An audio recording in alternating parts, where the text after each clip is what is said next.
Okay. I got home 10 minutes ago. I'm a little exhausted because I wanted to make it as quick as possible, so I started running just for you guys. Welcome, Mackenzie. Welcome, Neronx. Welcome, Nachti. Good evening. I started running like a champ because I didn't want you to wait longer than you already did. Good evening, Eric. And that's why we are here now. We are gaming today with the Portland Regionals.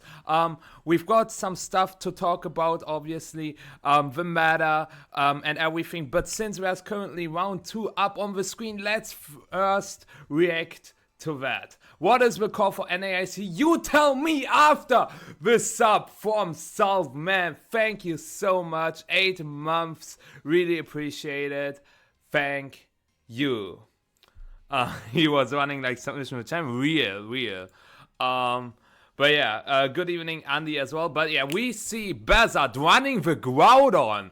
We haven't seen a lot of Groudon in the past. I also know that I have to move the cam, but let's talk about the teams first. There's an Incineroar hiding with a Shuka Berry. You might say, oh, Shuka Berry? That doesn't make sense in a double horse meta. And yes, it does not work against Calyrex Ice Rider, but it works against other powerful ground type moves like the Earth Power from the Landorus, the Headlong Rush from the Ursaluna, because both of these restricted are usually not paired with the horses. And that's why Shuka Berry Incineroar is a very interesting strategy with Terra Grass as well. We see the Focus Sash, Terra Normal Flutter Mane with Taunt, nothing too special.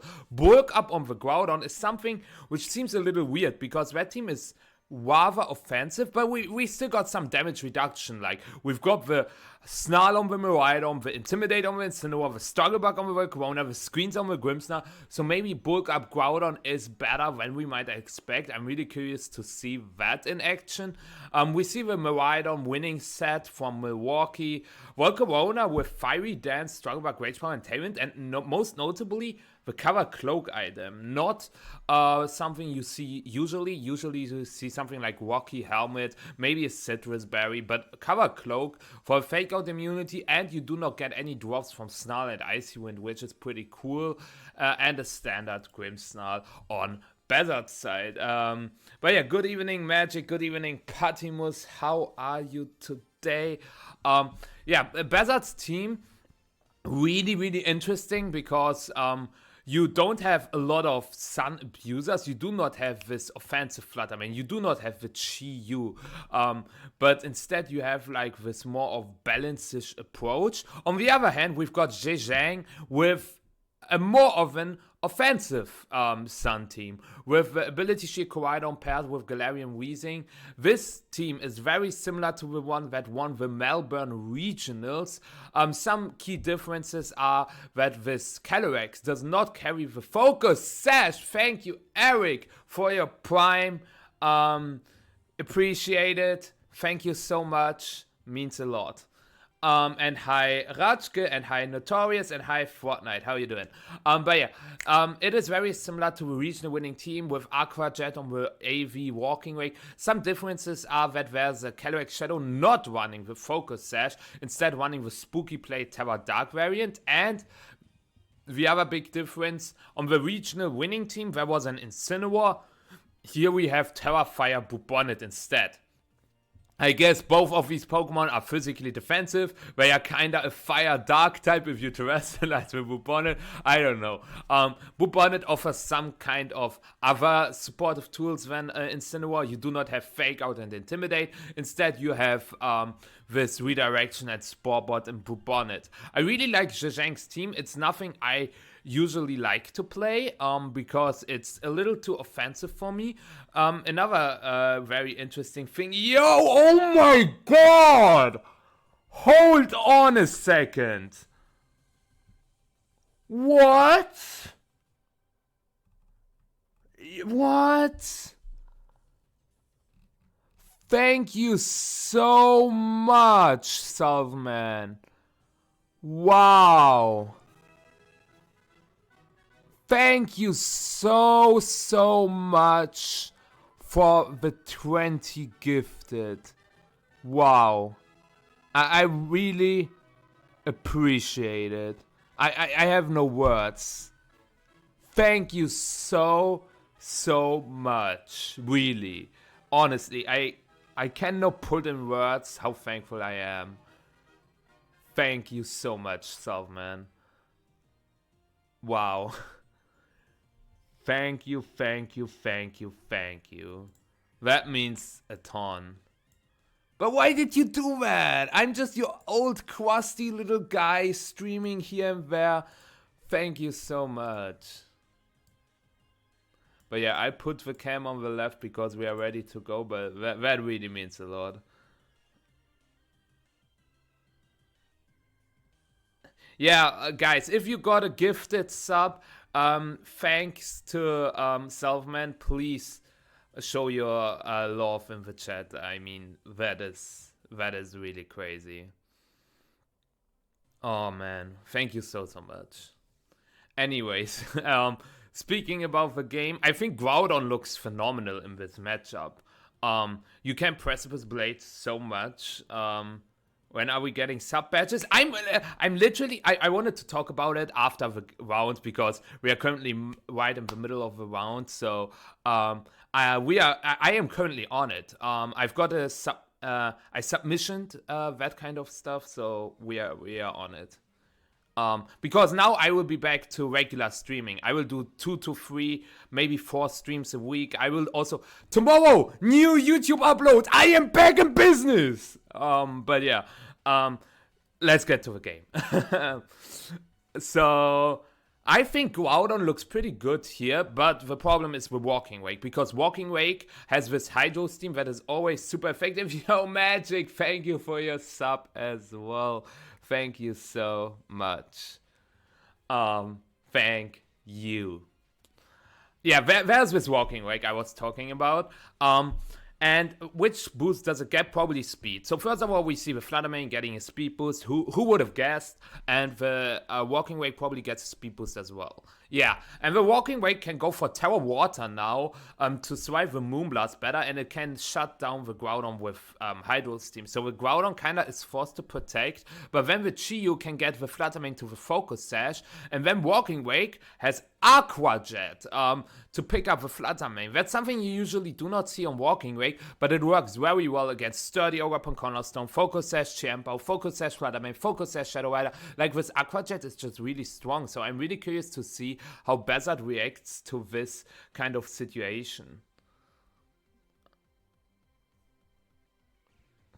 Oh yeah, Eric, that's also a different topic. We are working on that channel as well. But yeah, let's see. Moonblast Protect is an interesting play, but yeah, as we see, it's a Terra Water, probably Hydro Steam, aiming at the Groudon, and a Heat Wave, maybe a Flamethrower as well, aiming at the Fluttermane. So that's my guess. We could have also seen a defensive play, like a Switch Protect play from Behzad, but instead we just see the Protect on the Groudon and the Moonblast on the Walking Wake. With the Beats of Wind, this Moonblast will still do a decent chunk, over 50%, and it's actually a Hydro Steam into the Fluttermane, going for the read, and yeah, that is probably a bye-bye to Fluttermane, because that's probably a Heat Wave now. And let's see, it is a Heat Wave, so very big read from Zhang, and it does not connect. That's unfortunate, but you can technically pick up the Fluttermane with an Aqua Jet, or you go for switch Chiyu out so that your Walking Wake survives the Moonblast, and then you can still fire off a Hydro Steam into the Groudon. But yeah, that dodge is very tough. But yeah, good evening, Musti. How you doing? I hope you had a great day so far. But yeah, we see this Groudon Fluttermane combination being really strong just because of a Heat Wave miss. And let's take a look. I hope everything is fine with the music. Let me know if I should turn up the volume or if it is good that way. But yeah, we see the Miraidon switching in to maybe take a Hydro Steam, but Zhang just playing it safe, going for the Aqua Jet, knocking out with Fluttermane, and that's a huge benefit for having Aqua Jet on your Assault Vest Walking Wake.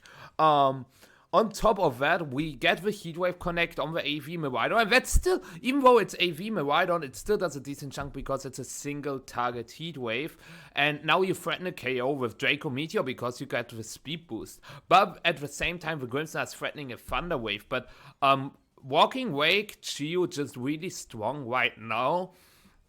And yes, you can paralyze the Walking Wake with Thunder Wave, but there's still this Chiyu you have to deal with. You cannot paralyze the Chiyu with Thunder Wave, so you kind of want to hit both targets with Miraidon, but you cannot do that unless you click Snarl, but Snarl is not going to get up any KOs, and yeah, so we see probably the double up on the Walking Wake, but the Walking Wake probably switches out, at least that's what I think, because the Walking Wake is just so good into the Groudon. It's fine after work, I have to learn for an exam. Oh, okay. Yeah, I did, Musti, I did. But yeah, good luck with the exam. I hope you do well there. And as I expected, the Walking Wake switches out to Koraidon, but the Thunder Wave connects. So it's not terrible for Behzad, but also not optimal, because this Heat Wave, it probably doesn't pick up a KO, especially if it misses again.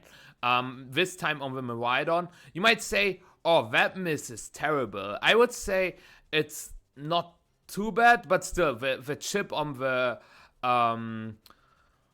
Miraidon would have been nice. Now, Chiyu is threatened by a knockout, Koraidon is threatened by a knockout, so Behzad not in a terrible spot, especially if the sun runs out, the Walking Wake will lose its boost. I think Behzad has to target down the Chiyu with, yeah, he has to target down the Chiyu with the Miraidon and set up a Reflect, probably. The Koraidon is useless now. I would not call it useless, unless he gets parried multiple times. This was a light screen, right? Is Miraidon able to one-hit KO Chiyu without Terra Electric? I'm not too sure about that. It is, okay. On the other hand, is Koraidon able to pick up the Miraidon with Collision Course? It's going to get close. I think it is. I'm pretty sure it is. Yeah, and there you have it. The Koraidon was not useless.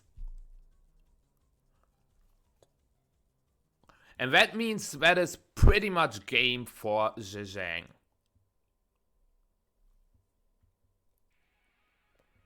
There's still the Shadow Rider waiting in the back. There's the Walking Wake just outspeeding.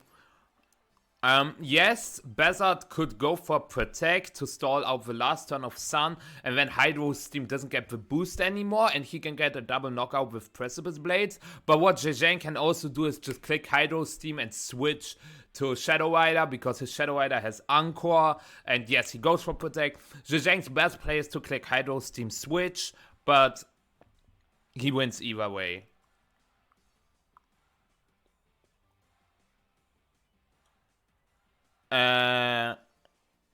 I don't know which turn you're talking about, because Fluttermane died to Aqua Jet. Ah, you mean with Groudon Fluttermane leads, but there's no Electro Drift available. Are you talking about game 2?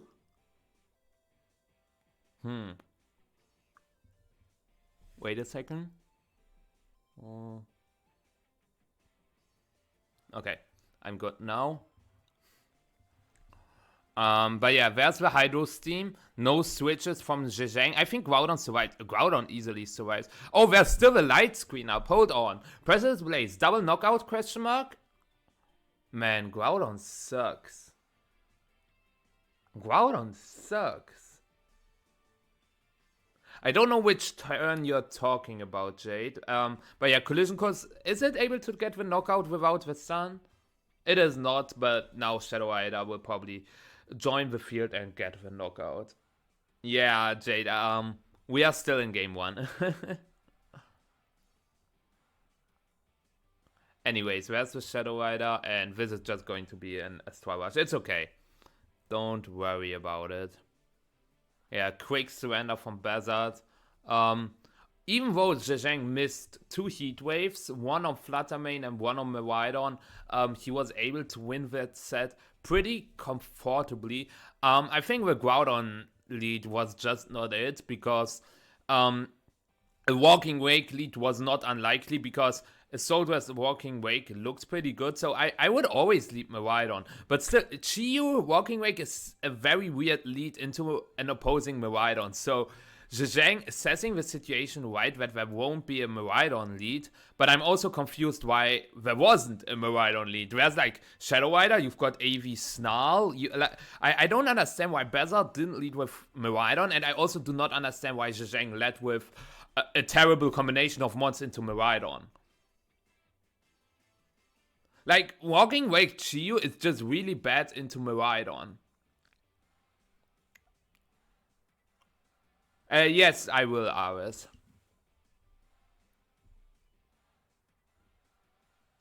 Okay. I had something between my teeth. That was weird. But it's gone now. Speaking of which, let's go to game 2. And I'm still not over it, Selfman. You're just gone. You didn't write anything, but I'm so grateful. I just want you to know that. But yeah, let's get into game 2. So for those who didn't know, both of these are regional champions, so both of them are good players. And this time we see a Wheezing Koraidon lead. Okay.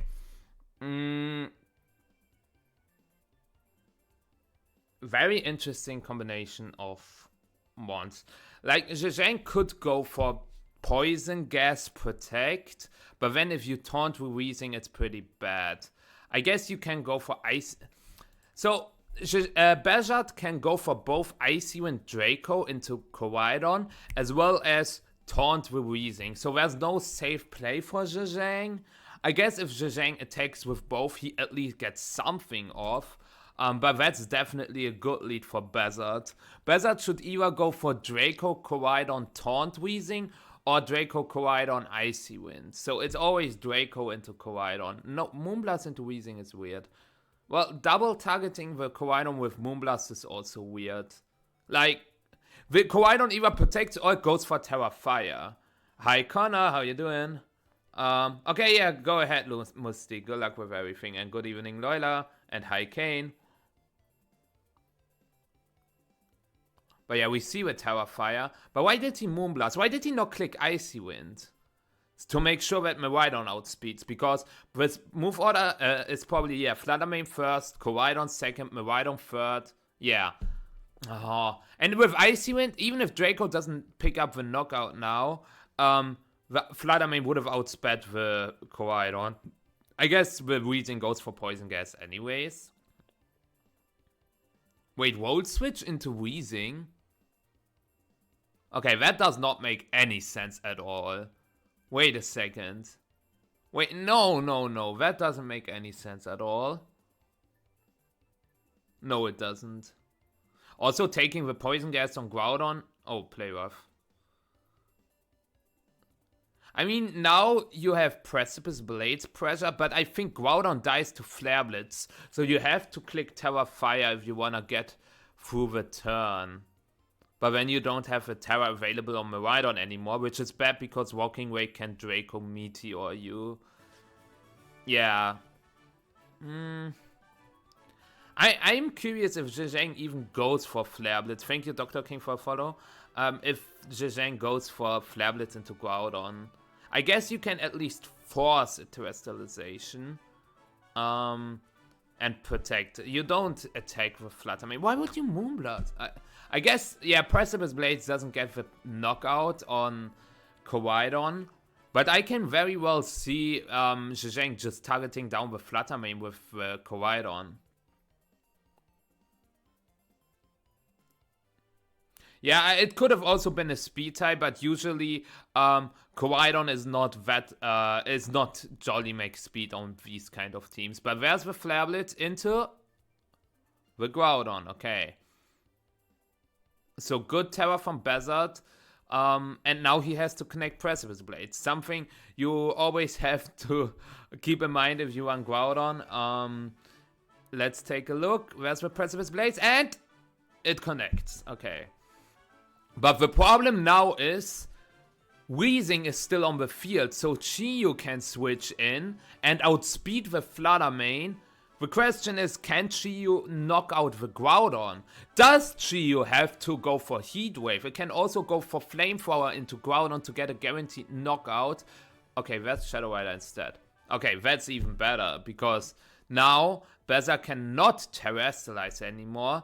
So there's just a double knockout with Precipice Blades on the board, with Astral Barrage on the board. So Behzad has to switch, but Behzad also doesn't really want to switch something into the Play Rough from the Weezing. Weezing has a solid attack stat of base 90, so its Play Rough is still doing a lot of damage. So I think it's just Behzad has to click Protect and switch into Miraidon, and he has to protect the Pokemon that Weezing targets.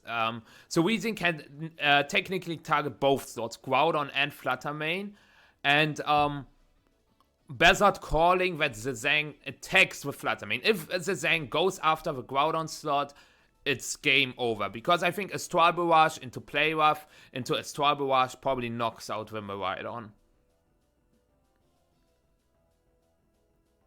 Uganda, no, there will be videos starting tomorrow again. I just had to take a break.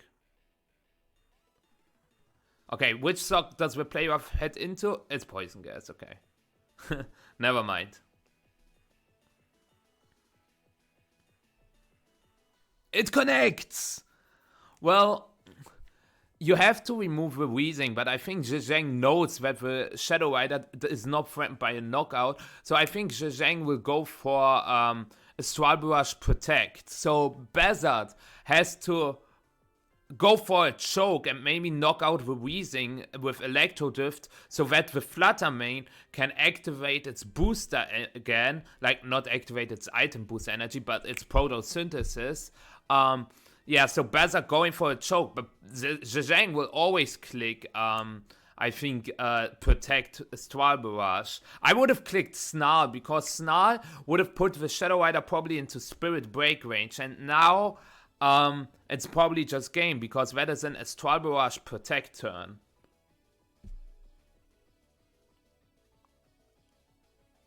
Yeah. Behzad nodding, but still not going for a play that would have punished this kind of play. Hi, Breloom. I have not the water here. I will get it right after this game. So how can Behzad come back from this? Because the problem still is for the Grimmsnarl that the Weezing has Taunt, so you cannot even go for a Thunder Wave into the Shadow Rider. So this is always Astral Barrage Taunt. Yeah. How do you cover Astral Barrage Taunt? I think you just can't. Like, this Weezing Shadow Rider board just wins now.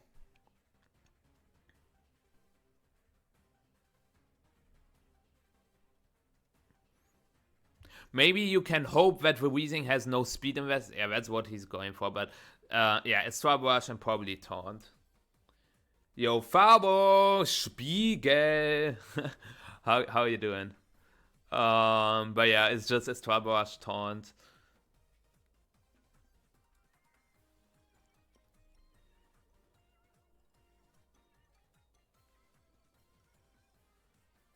Okay, why on earth did Zhang risk a Play Rough miss?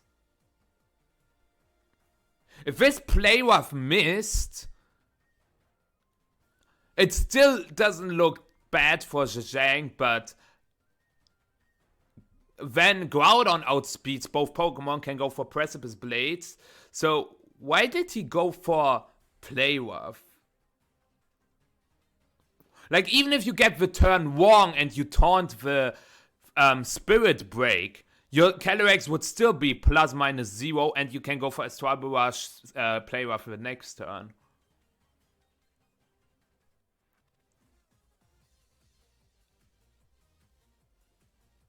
You mean victory votes? I do not, Shiro, but there's like usage stats we can talk about. My son is 6 weeks old today. He's so cute. Oh, congratulations, Famo. You gotta send me pictures.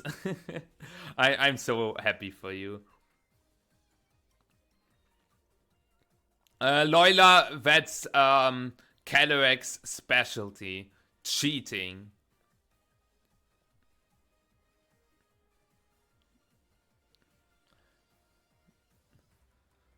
But yeah, that was a set. Let's okay. So there's still the first stream round. There is still let's watch the first stream round. I will get some water. I will when we watch the first stream round, then we will talk about usage statistics, and then we will see who is actually in this tournament. Okay? Does this sound like a plan? I think this does sound like an amazing plan. I did not. That was a misclick. Oops. Wait a second. But yeah, hi Maxime. True, Shiro, true. Thank you, Slaney. Appreciate it. Let me get some water really quick.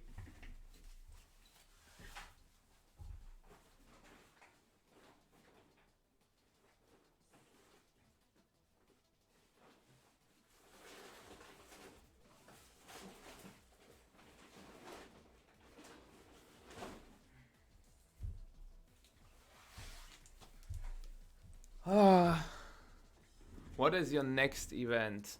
Some people say it's Bologna, but it is not. The question is, do you believe me this time or not?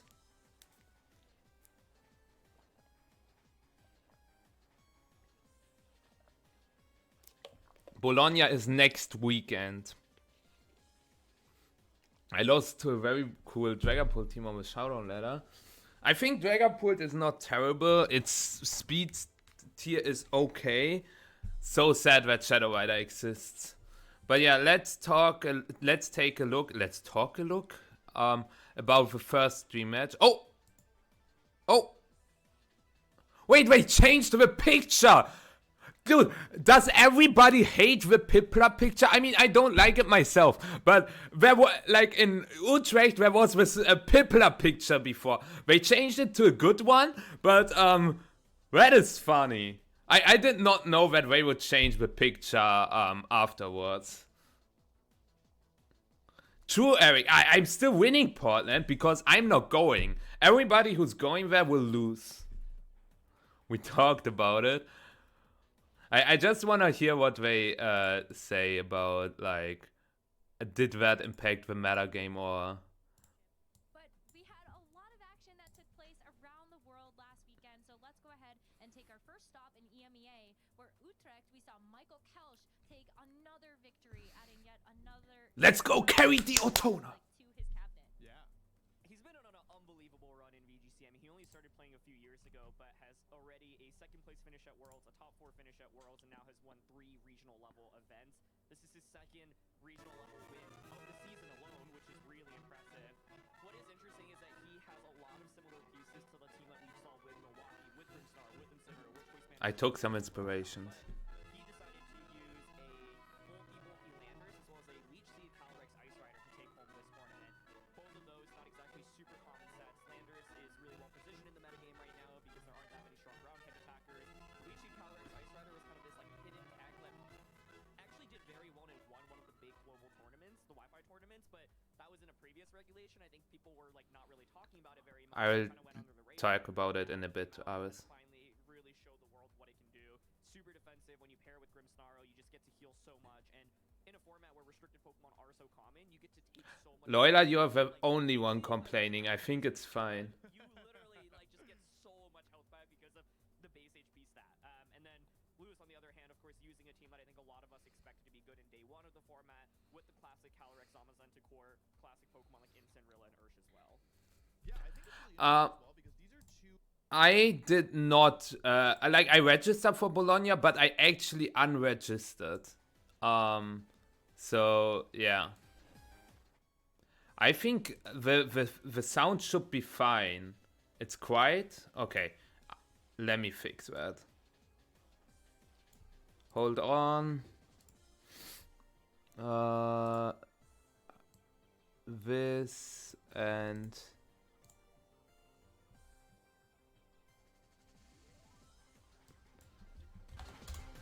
is that fine now? Or is that a little loud? Let me know. But yeah, so technically in the Netherlands, in Spain, and in Italy, all these 3 tournaments we have now, you have gambling laws that do not allow to distribute prize money to the players. And that's why we only have special events in these places. But they are pretty much as big as regionals. I think in Utrecht, how many players did we have? Like 600 something. So yeah, it's a lot. I mean, this regional here has 465 players, I think. We will get through the players and everything after we watched the first round, because I do not want to know who won. But yeah, there are 466. So let's take a look. Who won the first stream round?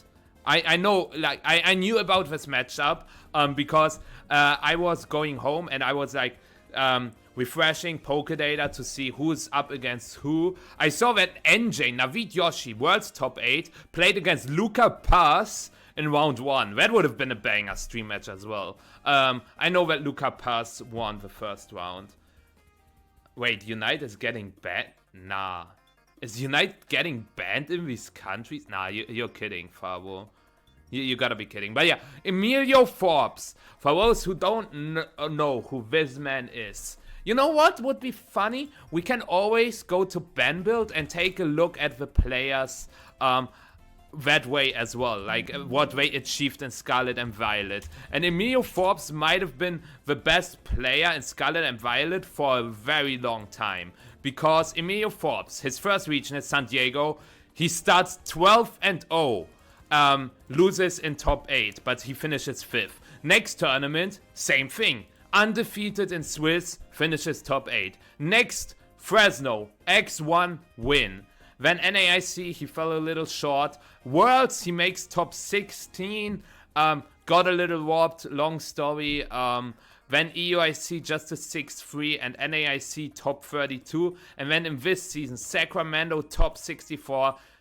And I don't know what happened there, but yeah, very well accomplished player. And he also made finals of Worlds in 2018. So one of the best players this website has to offer, and he's up against Alex Underhill, who has won 3 regional level events, and also in this season, or like in Scarlet and Violet, 7-3, 8-3, OCIC top 16, bubbled on 1 place, because back when you could still bubble, top 64 in Knoxville, top 4 in Milwaukee, top 16 in Sacramento.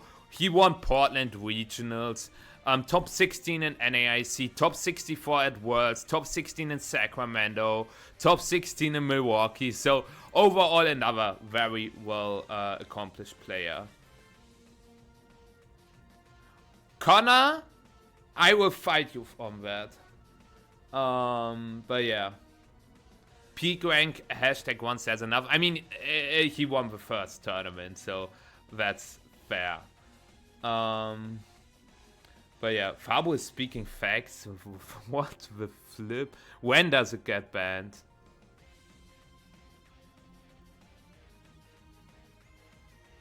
Okay, that is very interesting.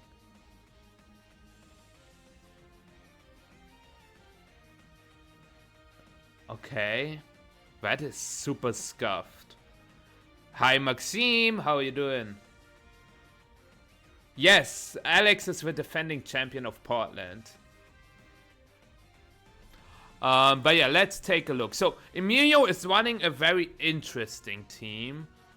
Break Champow with Life Orb and Terra Stella, okay. Amoonguss, Bolt, Ogre Pomp with no Power Whip, instead Knockoff. Heavy Slam, Zamazenta with Terra Water, Terra Fairy Raging Bolt. Like, nothing too crazy. I guess the Break Champow is something you usually do not see. Also, that Ogre set is just... It is weird to see that Ogre set on non-Terrapagos teams. Like, usually you'd play the Grass move instead of Knockoff, but Knockoff is pretty cool to remove items. It hits Lunala for very hard... it hits Lunala very hard. It also hits Calyrex for super effective damage. And with Alex, you know who helped Alex a little bit? Me, Uvu. And I still do not understand why there's Morning Sun on the Volcarona. Can somebody explain in which matchups you click Morning Sun? I guess with screens where it kind of makes sense. But then there's also Leech Seed Calyrex Ice. I know a certain someone who bought Leech Seed Calyrex Ice to a tournament. No Thunder Wave on the Grimmsnarl, instead Putting Shot. And this Choice Specs Miraidon, but most importantly, or most remarkably, there's a Glimmora. Do you guys remember Glimmora? That's this one little Pokemon that got added in Generation 9. So, yeah. Yeah, Break Champow is really interesting. Yo, Tengen, was geht? So... You should eat mini pizzas, Kane. And hi, Kasper, how you doing?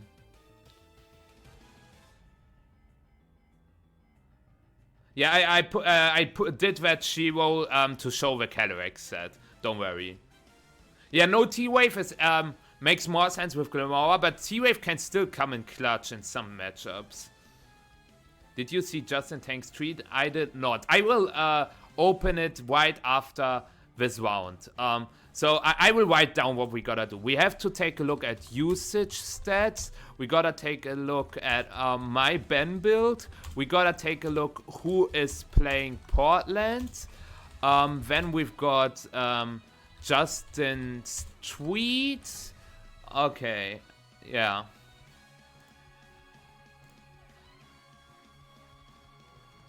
He predicted Glimmora and Kyogre to rise up. Oh, did he? Oh, that's wild. I mean, I can also show you my tweet, because that's something I'm really curious for, because I asked a very interesting question today. We will get to that in a little bit, but I think the matchup, as a Calyrex Ice Rider Grimmsnarl player, I think the matchup is not terrible. Especially Terra Water Calyrex doesn't seem that bad, right? Because there's Raging Bolt that hits it for super effective. That's it, right? Ogapon does not have Power Whip. Yeah, I guess the Calyrex Ice Rider doesn't look too bad. And for the Zamazenta, you can just Leech Seed it. You've got Volcarona for Zamazenta as well. We see Calyrex Iron Heads against Zamapao. Zamapao? Okay. That's interesting. So, you can fake out both. You probably fake out Zama and go for Trick Room, and then next turn you can go for something like Low Kick Glacial Lance or Low Kick Leech Seed. Or White Charge with Champow to maybe predict a Shadow Rider switch. Okay, Emilio immediately locks in Double Up into Hands, and the Hands actually switches into Volcarona. That makes sense. We see a Terra. Wait. We see a Terra? On the Calyrex? Why? He goes for Glacial Lance then, right? Because of Sucker Punch. So Ice Spinner, Body Press. This does not pick up the Volcarona. Flame Body is always there, and it does not activate. What about this Body Press? Oh my god, that did a ton. I guess with Sword of Wind it makes sense. And Flame Body does not activate. And he clicked Leech Seed. Wait, why did he Terra? Why did he Terra? Can someone explain me why he Terra'd?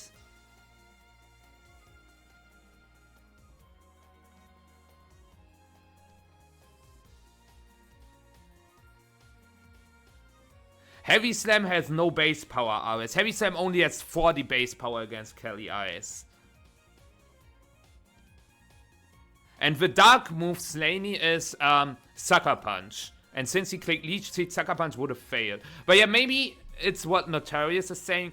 If Emilio switched into Shadow Rider, since you always Terra Calyrex in that matchup anyways. Yeah, like you Terra Calyrex anyway, so you do it sooner rather than later. It's still interesting because it technically had no value in this turn. But hey, I'm not the one making the rules. Anyways, if you're Emilio, what do you do now? Yeah, do you just go for Ice Spinner Body Press? This move order is scuffed. Why is Heavy Slam on top? Okay, yeah, he goes for Ice Spinner Body Press. Okay, third time's the charm. Flame Body. Thank you, Jarcooks, for a follow. Also, No, 50 minutes ago. Thank you so much. No Flame Body again? Man, Emilio is the luckiest player alive. But yeah, that's a Body Press. Probably a Leech Seed? Okay. I thought it would have been a Trick Room now. Because when you have hands and power under Trick Room, but instead we just see the Leech Seed. Secret Swarm for Corona. Imagine. So for Alex, he probably has hands and Miraidon in the bag.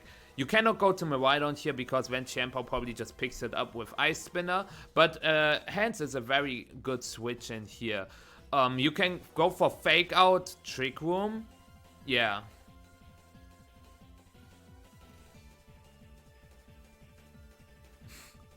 Is that how it's supposed to work, Slaney? I don't know about that. But yeah, now it's probably just Fake Out, Trick Room. Interestingly, we see a Chiempo switch. I mean, Chiempo is not doing a lot here, but yeah, Fake Out, Trick Room is my guess. I think this looks really good for Alex. So this is always Fake Out, Trick Room. I guess there's still Amoonguss in the back, theoretically. And if you set up Trick Room, it gets a little annoying. You still have Miraidon, so you can go for like Glacial Lance, switch into Miraidon the turn after. Because even if the Zamazenta clicks White Guard, you still get the Leech Seed recovery. So, and that's why this Calyrex set is so good. Yeah, we see Fake Out and probably Trick Room, right? Yeah. Okay, what do you click now?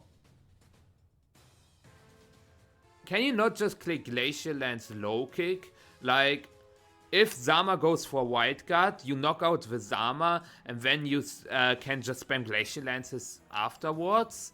And if Zama doesn't, like if Zama clicks Protect, the Glacial Lance still hits the Calyrex. I don't think you have to go for a read and go for Wild Charge into Calyrex, but maybe you can, because what is the Zama going to do? Like, Wild Charge Glacial Lance is not terrible, because the Zama can just Body Press, and Body Press, if he Body Presses Calyrex, it just heals itself back up with Leech Seed. And if it Body Presses Hands takes like 45% from Body Press, so you would take another one. So, does he click Low Kick or Wild Charge? I can understand both. Okay, we just see a double Protect on Emilio's side.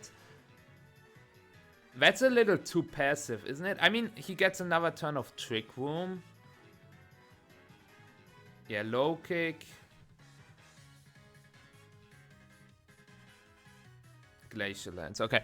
Now Emilio probably clicks Wild Guard, Terra Ghost, Astral Barrage to get as much damage off as possible, and his Calyrex will always survive this turn no matter what. So Low Kick, Glacial Lance is probably the best play, or do you wanna get the Sash on the Shadow Rider and you click Wild Charge Glacial Lance? I mean, Wild Charge Glacial Lance is maybe better, because getting the Sash on the Shadow Rider is super important. Psychic Wildcard is also an option, and then you protect again, stall out Trick Room, and then you try to win with Terra Ghost Astral Barrage. So I understand the Psychic Wildcard play. It's either Psychic Wildcard or Terra Ghost Astral Barrage Wildcard. Yeah, Psychic Wildcard. Wait.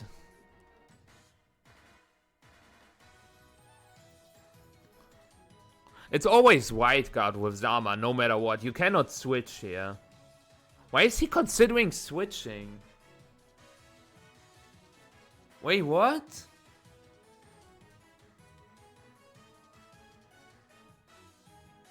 Well, Kane, you get the Leech Seed off, but then the Calyrex is still not in range for Glacial Lance or Wild Charge. But yeah, where's the Wild Charge? And isn't this Glacial Lance just picking up both KOs? I am so confused. Why did Emilio do that? Isn't Emilio an ace best player? Or like, after Wolf, an ace second best player? But why did he do that? Like, what did he try to read? It was obvious that there will always be a Glacial Lance from the Ice Rider. Like, I guess... yeah, it's weird.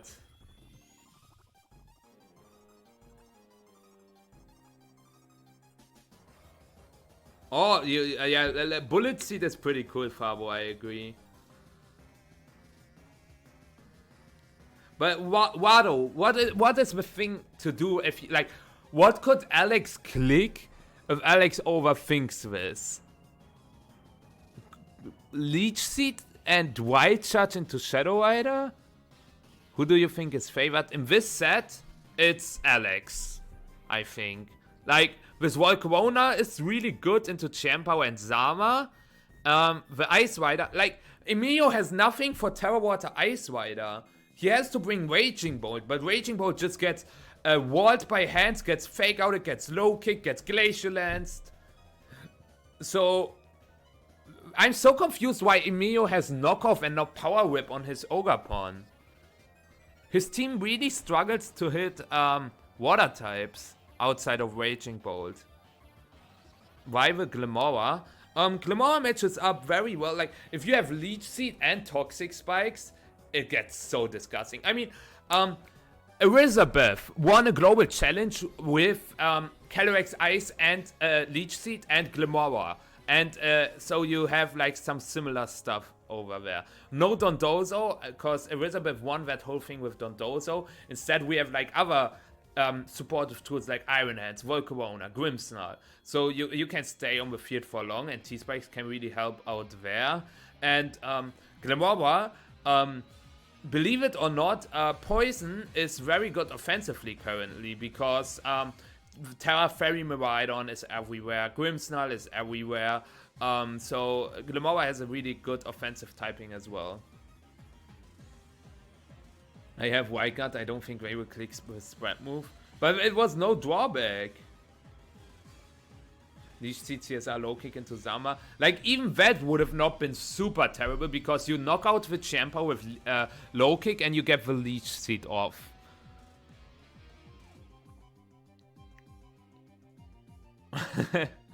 Fabo. No, not Spore, no. Especially Japanese players with Spore are nightmare. But yeah, we see a change up from both players. Okay, so at least Emilio doesn't have to worry about Thunder Wave. So this is probably Astral Barrage Heavy Slam, right? Astral Barrage Heavy Slam should always pick up Grimmsnarl. I guess you can also go for Astral Barrage and Body Press if you're worried about Rage Powder. Why is he hovering over Anchor? Anchor makes no sense. Why? Why? Like, literally, why? If you click Anchor, you click Body Press into Volcarona. There's a light screen. But what?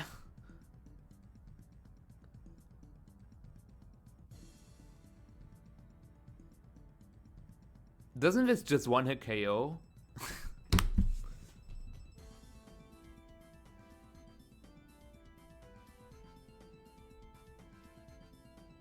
Well, mistaken. As you can see, Grissmer is just gone.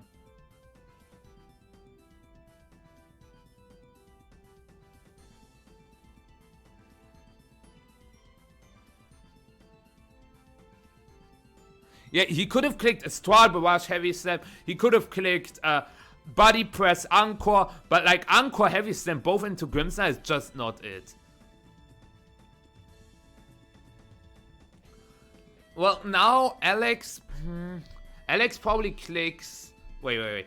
Emilio immediately locked in. I think Alex clicks Electro Drift, Shadow Rider, Fiery Dance, Zama. Yeah, that's what he clicks.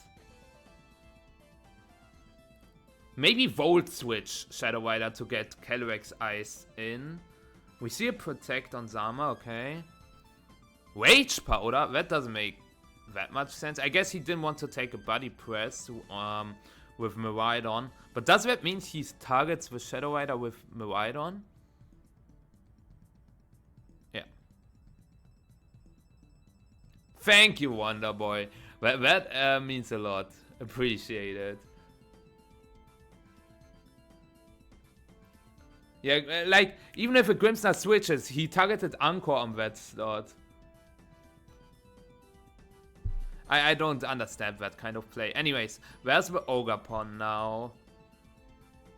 Well, the Zama has a lot of bulk. 192 HP. Me, as a Zama player, I can tell you how much HP investment this is. I think it's 196.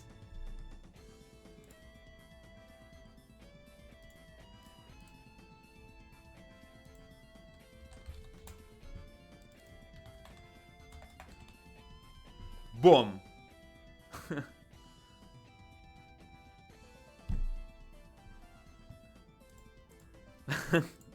So, yeah.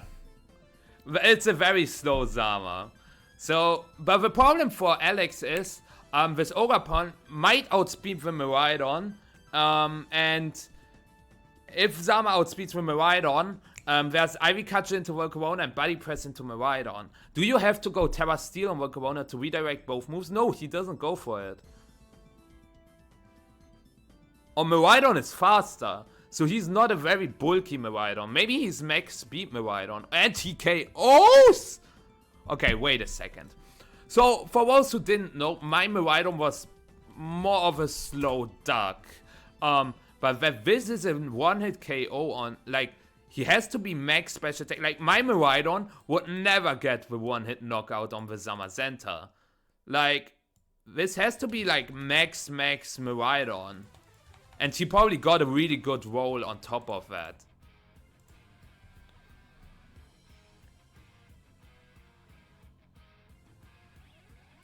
But Ivy Cudgel knocks out the Volcarona. So, Alex probably has Ice Rider in the back. What does Emilio have? Oh.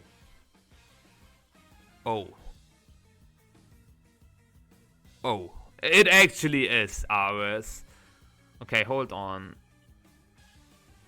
Can Emilio still win this?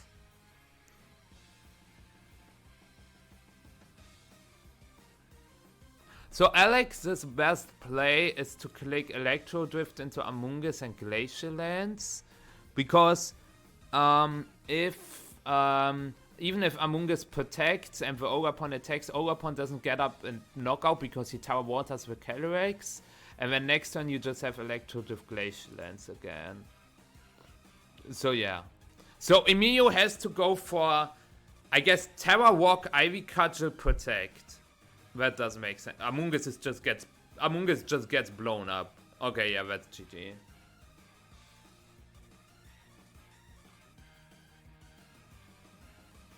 That is just GG.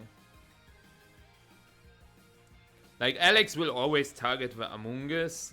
And then the Amoonguss dies to the Glacial Lance, and then he doubles up the Ogerpon in the next turn. Spiky Shield. it's yeah. Wait, Alex targets the, oh my god, Alex targets the Ogre. Wait, if this Sludge Bomb gets a poison now, hold on, it's not over yet. Wait a second. If this Sludge Bomb gets a poison now, yeah, he survives. If this gets a poison now, he doesn't get it. I think, like, if this got a poison, and then next turn he can go for Rage Powder, Ivy Catcher, Miraidon, and then Spiky Shield, and then maybe with a crit. Also, why is Emilio not using his Terra on the ice, on the Cornerstone? Like, yeah, Electro Drift?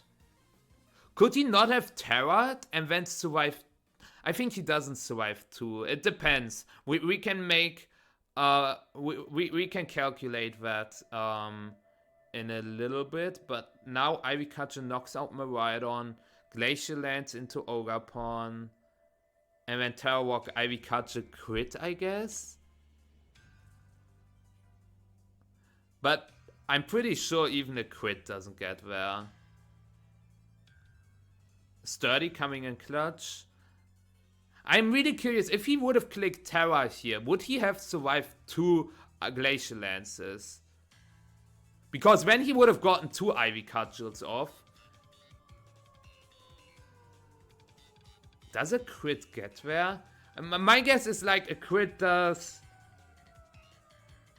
75. I would say this does like exactly 50 now. This does exactly 50.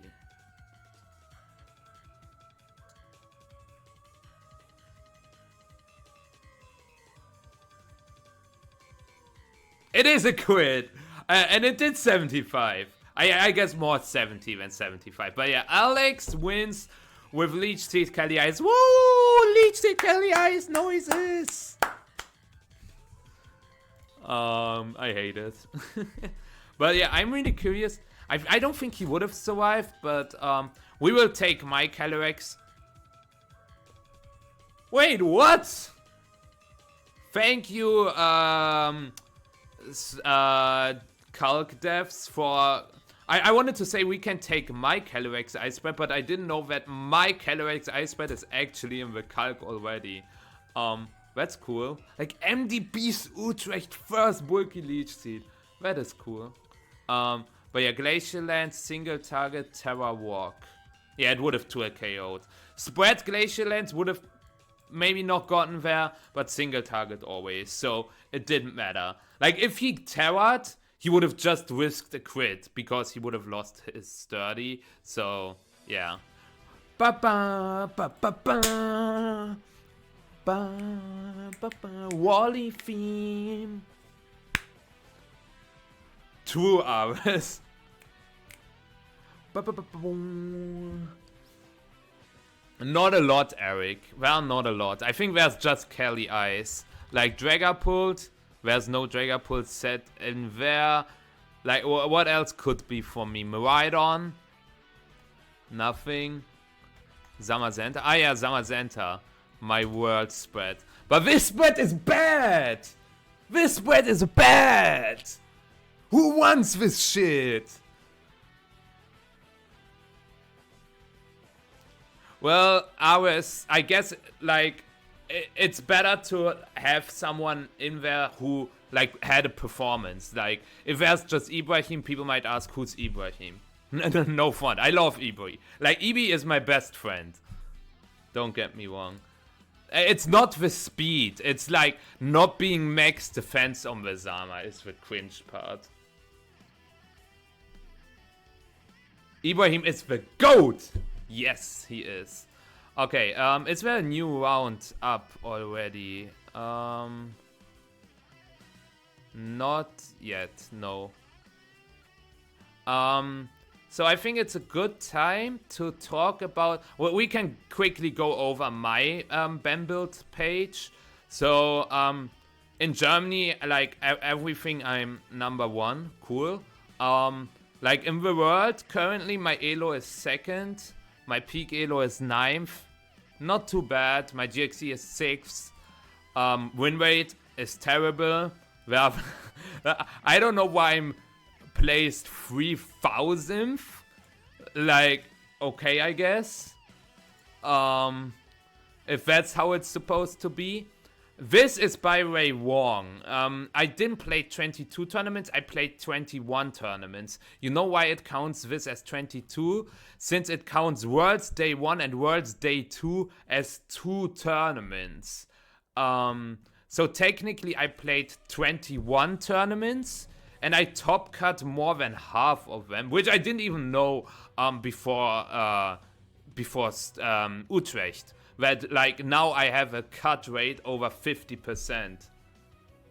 Yes, Kane, only official tournaments. No limitless tours, no VR tours. Why only Worlds? Because last year's Worlds, it was just a one-stage tournament, right? It was just day 1, day 2. After day 1, for day 2, your day 1 record carries over. But back then in Worlds 2023, day 1 was a separate tournament than day 2, because you could also use different teams. I could have used a different team in day 2 than in day 1, because you had to qualify for day 2 first, and then it's a new tournament. But yeah, for regionals, I played 14 regionals, day 2 11, top cut 8. 1-3, so that's a pretty good rate. There's one person with more regional wins in Scarlet and Violet. It's only Scarlet and Violet though, it's not across all the years. And the person with more wins is Wolf, with 4, I think. Justin Tang also has 3 regional wins. And thank you, B-Dude, for the follow.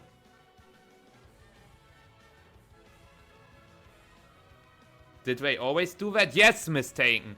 They were like, that's why it was actually broken to get into top 16. Nowadays, if you get top 16, in the end of a leaderboard, you get a paid trip. Last year, you got a round 1 super buy. For those who want to know the whole story behind the super buy, watch Wolf's Worlds video, where he has to play his top cut match. There's everything explained about this super buy, but like not a crazy advantage. And before that, the top 16 players in the leaderboard were able to skip day 1 entirely. It's like you were able to skip day 1 entirely and start in day 2, which was such a huge advantage. And it was not a bug, mistaken. And maybe it was a bug, like Wolf said it is a bug. But it is not, like, it was never officially made public if it was a bug or if it was intended to, like if you only get a buy and it's not a super buy, there was no point in the end getting into top 16. But yeah, it's insane. There was only one person that won Worlds that played day 1 of the tournament. And that was Wolf 2016. And you know who was close? This little guy. Like, I had to play day 1 in 2023 and I made it to finals. I would have been the second person ever to win Worlds without skipping day 1. But now that there are no skips, it doesn't really matter anymore. Yeah, other than that, like, my internets are not really good. Like, they are also not bad, but, like, my best placement or my best finish is 17th, or no, 18th, actually. I got 18th in LAIC this season. I played 5 internets. I top cut 1 LAIC this season. The other 3 day 2s were all not EUIC. I day 2'd NAIC once. But yeah. Rema, how you doing? Well, what happened with you? Why are you not competing anymore? Anyways, both worlds. I top cut both worlds, so that is pretty cool. And below here we also see win rates. I have actually something you might not expect, okay? But I have to flex on that against the top 50 players, okay? Let's take a look at Marco Silva. He has a win rate of 62.2%. I have a win rate of 64%. And your all-time GOAT, Wolf, also only has a win rate of 63% against the top 50 players. I've got a 64% win rate. against the top 60 players. But then there's like Zhang, who has a win rate of 73% against the top rated players. Like Zhang is insane. But yeah, I will be back next season. Let's go. Oh my god. I hope everything is alright. I hope you recovered quickly. I hope it's not too bad. That's fair, Shiro. A lot of them did. Okay, Cone, I will double check that. Where are you? That's Nikhil. That's Yorine. Where you are? Damn, you are 2-0. So you beat me, and who's the other person? But yeah, you're insane. Like your 2 tournaments, boom, boom. What should I say? Stream game is starting. Okay. Antonio Sanchez. Ah, yeah, Dortmund here. Boom. Okay, let's go here. Okay. Wait a second. I saw Landorus, I saw AV Instant, I saw Grissmer, and I was like, is that my team? And suddenly I see a Solgaleo. Dude. Bulldoze. Oh. Oh, why? Why? Why? What is this on my screen? Terra Walk Solgaleo. Oh.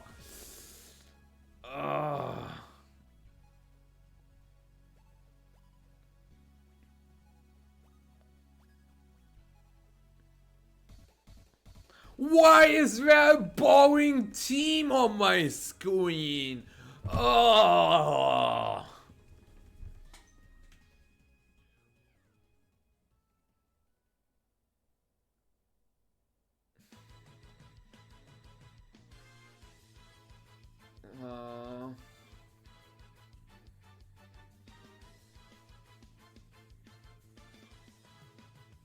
Yeah, like Sunsteel Strike is a cool move, I guess.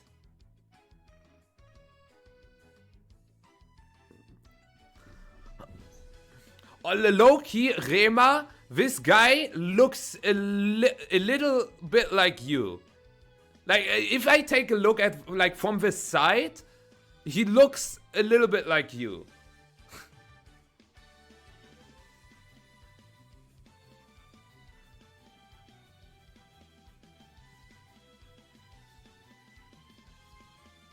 Oh, wow, Shio, that's unfortunate. Walk Tomb on Shifu is pretty good with Shadow Rider because suddenly your Shadow Rider doesn't play speed types against other Shadow Rider. Also, for those who don't see the moveset, it's Encore Disable Astral Barrage, so Mono Barrage. And Walk Tomb Jolly Urshifu has some nice applications, like against Shadow Rider. You go for Walk Tomb, and then you KO Shadow Rider with a combination of Walk Tomb Astral Barrage. Also, opposing Scarf Urshifu, you can go for Walk Tomb, make them slower, KO them with Astral Barrage. Boom. So Walk Tomb has some nice applications. Also, speed control for Terrapagos is also never bad. I'm really curious on how the Solgaleo does here.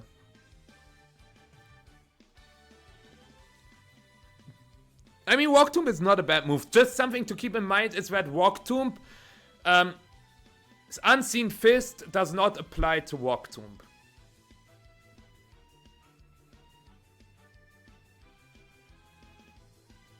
Why Hisuian Zoroark? Out of all Pokemon.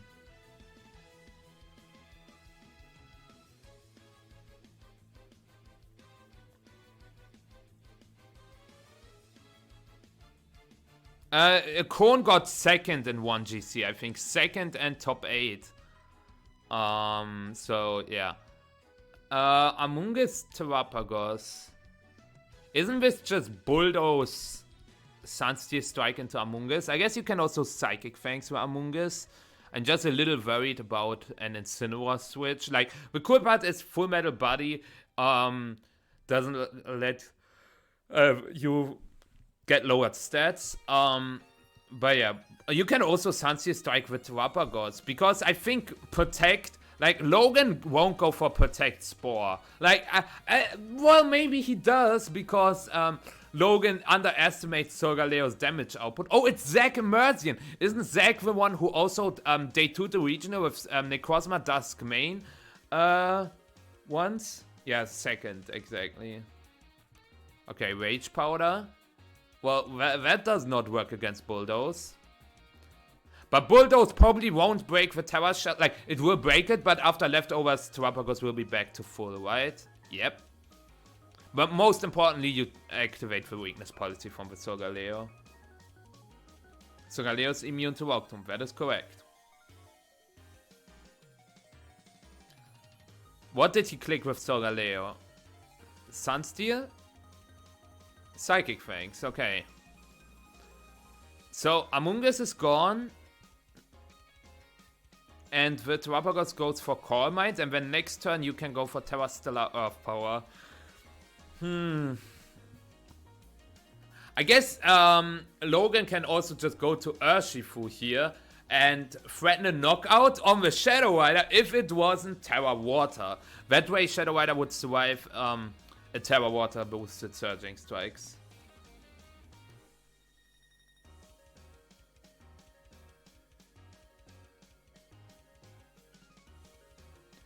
Full Metal Body. Like, it is not immune to the damage part, but it is immune to the speed drop.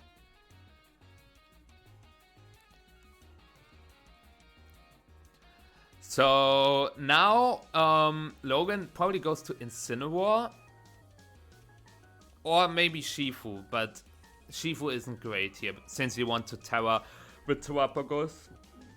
I guess you can go Shifu, U-turn, Shadow Rider, break the Sash, go for Terra Starstorm, and U-turn back to Incin. Okay, never mind. No, it ignores all stat drops, RS. So it ignores Intimidate, you just saw. Full Metal Body, ignores Intimidate. It's like Covered Cloak. Clear Amulet. I wanted to say Clear Amulet. It's like Clear Amulet, yes. It's Clear Body. Technically. Yep, Karis, it is.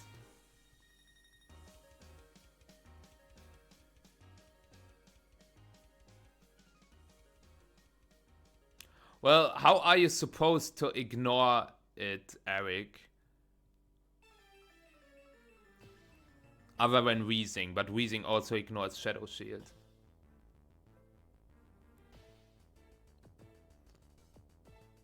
Yeah, you cannot go for Mold Breaker Growl, I guess.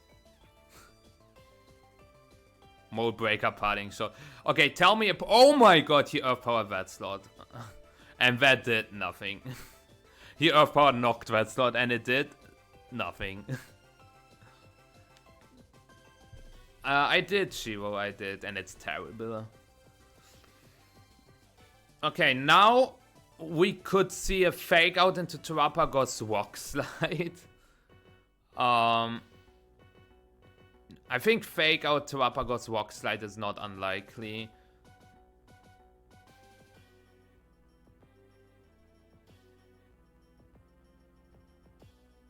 Okay.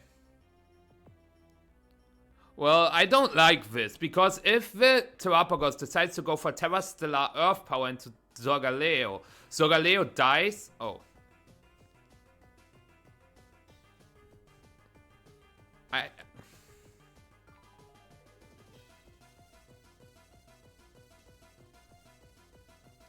Well, mistaken. There's one player called Nicola Zirdum who's not bad. And I mean, Luxembourg is just a small country.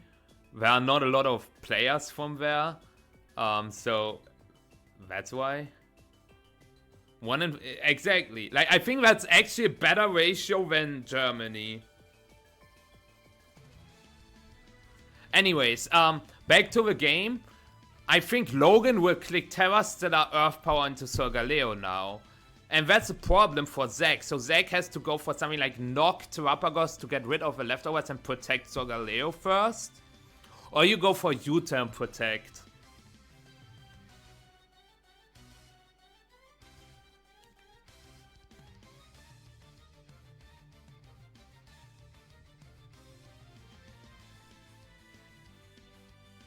Okay.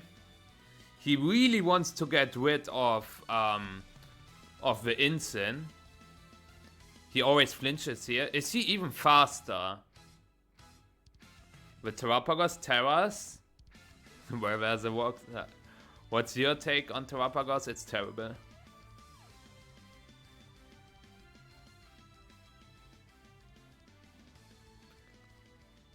Let's see. Okay, Rock Slide connects onto both. So that's a knockout, but yeah, it's no damage. This was plus 2 Terra boosted.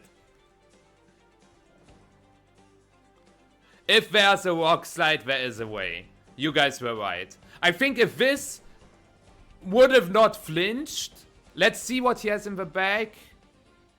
Yeah, he would have lost to Terrapagos every time. Hi, Wingdang, how you doing? But yeah, he's just better. Sometimes you have to be built like this to win games.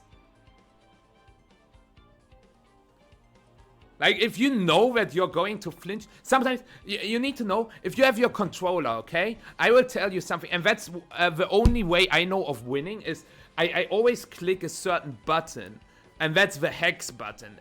Every time I click it, I will hex my opponent. And that's why I'm not spamming it, because that would make it too obvious. But I have a hex button on my controller. And I click it, and then I get lucky. And that's why I sometimes get lucky on stream. Because I know what the strategy is to get lucky. Why didn't I? It would be too obvious. You need to know when to use that button.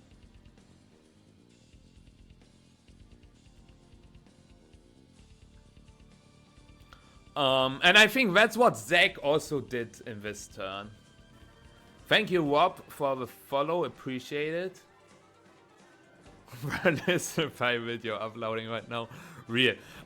Anyways, back to the game. We will probably just see a Astral Barrage Terra Starstorm from Logan's side. This is still not over yet. Believe it or not, this Terrapagos can still win, and that shows how terrible Solgaleo is. I think Zach has to double up on the Terrapagos, but he is not doing it. He says, Terrapagos, I do not care about you at the slightest. Calyrex protects, and this is Terra Starstorm then, right? Ignoring the Terrapagos. Does Sunsteel Strike get there? This was a spread Rock Slide.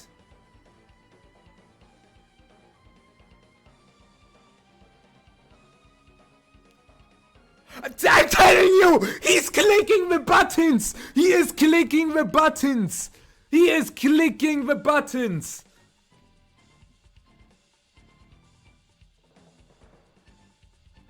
He knows how to win! He just knows!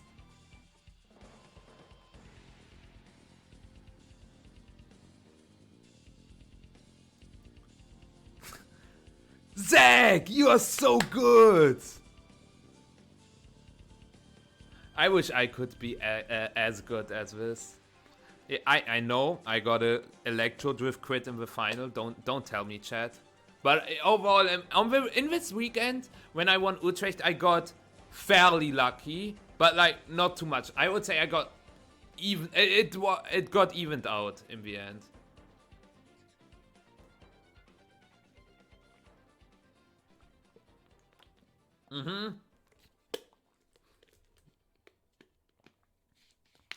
I think if he got that Terra Starstorm off, he would have been pretty much in the game, because Ogapon would have died to Astral Barrage afterwards, and you would still have your Sash on the Calyrex, so yeah, I somehow got no hex at all. I guess.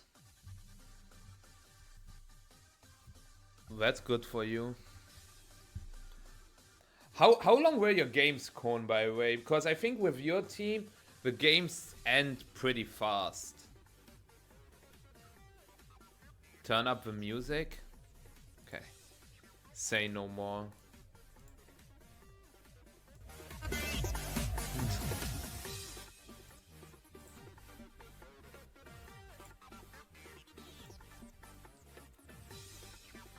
Anyways. Is this Solgaleo's redemption arc?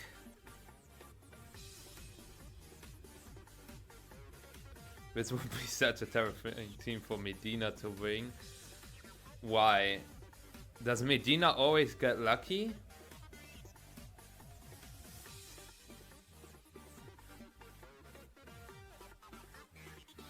Anyways, so interestingly enough, we saw an Among Us lead and the Among Us just dropped, which was to be expected. I think Rillaboom would not be terrible for grassy terrain recovery, fake out support, and you have a very strong grassy glide into Shadow Rider, Ogre Pawn, Terra Walk, Solgaleo, so yeah.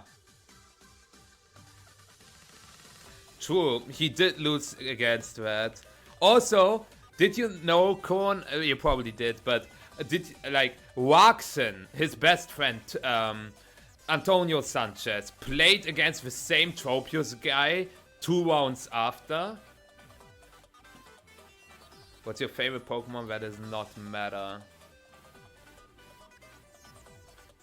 I mean, I guess Oshawott and Victini, but if you mean like competitively viable as well, it's probably Dragapult.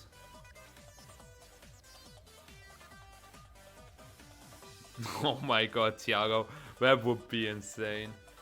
You didn't know that? Oh, yeah, literally Antonio Sanchez pulled up with the same team as Torvith, and he played against the Topios guy 2 rounds after. I think they matchup planned him for like 10 minutes.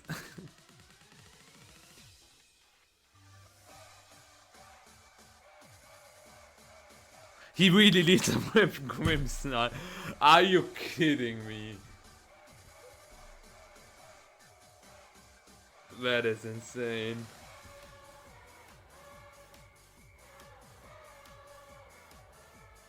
Okay, so there's a lot of things that can happen here, just not a Reflect. If Zach clicks Reflect, I'm literally jumping out of a window with a backflip, bro. I will do it in style. But we will probably see just Fake Out into Shifu and a Thunder Wave. We could also see Thunder Wave Terra Grass U-turn. We could see Light Screen Terra Grass U-turn. Light Screen Terra Grass knockoff is also an option. So let's take a look. It's Thunder Wave. Oh, he's not Terra Grass, he's Terra Ghost. Terra Ghost AV is terrible. And why is there Protect? Why is Zach so good? Yeah, both things heading into Urshifu's way. Also, protecting CSR is a little weird. He could have switched since CSR has no place here. I guess it can Anchor threaten the Incineroar now. So the Incineroar is kind of forced to switch, and Zach doesn't have the best Astral Rush switch. And he probably bought Solgaleo and Necrozma Dusk main. And even if he bought Landorus or Ogerpon Wellspring, both of them do not want to take an Astral Barrage, right? So you have this Anchor threat, you have the Astral Barrage threat as well. And you still can Surging Strikes with Instant Slot. So I think Zach is just in a terrible, terrible, terrible position. But you know what? If you're in a terrible position, you have to click T-Wave. And yeah, that's what he's going for. No Terra, nothing, just saying, I'm better.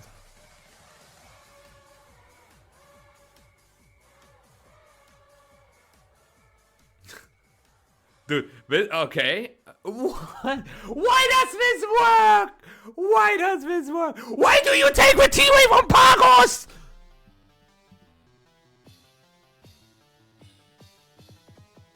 If I learned something when I played Terrapagos, it was not to take T-Waves on Terrapagos. Yo, game corner?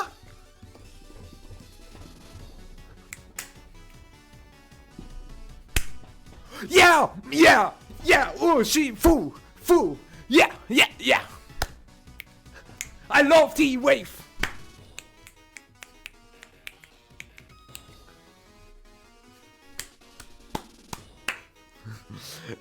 True carrots. No Drago, it's just the music, it's so fitting. I love the game corner track. Did-ding!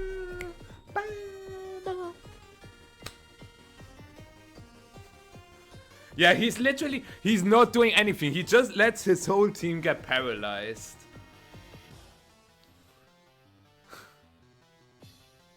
Anyways, he doesn't go for walk slide, does he? Hey, he goes for walk slide. He's literally doing like, nah, this is a joke. This is a joke. This is a total joke. This doesn't even do damage. Why does he go Tower Water? What is happening?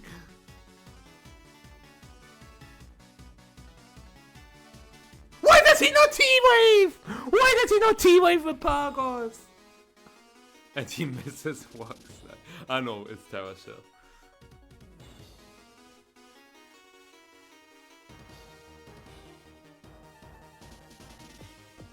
That's weakness policy number 1.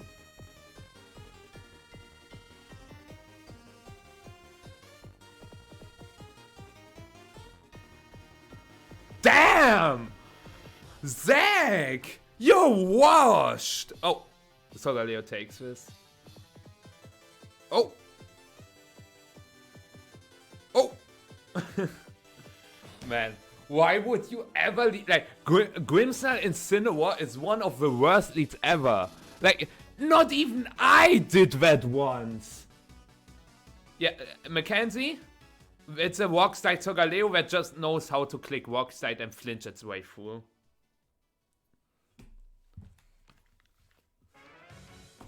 Okay, actually this song, this track is also fitting. I think that's, like super training, or how is it called? Like in X and Y, you could do EV training and stuff. But yeah. So now you're +2, so you threaten a KO on the Urshifu with Psychic Fangs. But if your Solgaleo doesn't do any damage to Pagos, you just lose to Pagos, unless if there's a T-Wave, there's a way. Hyper Train, yeah, that was what I was looking for. Actually, Pagos cannot Terra anymore, so it's not that scary. But still, you're just missing damage. Oh, and that's why we click Rock Slide! Boom! Boom!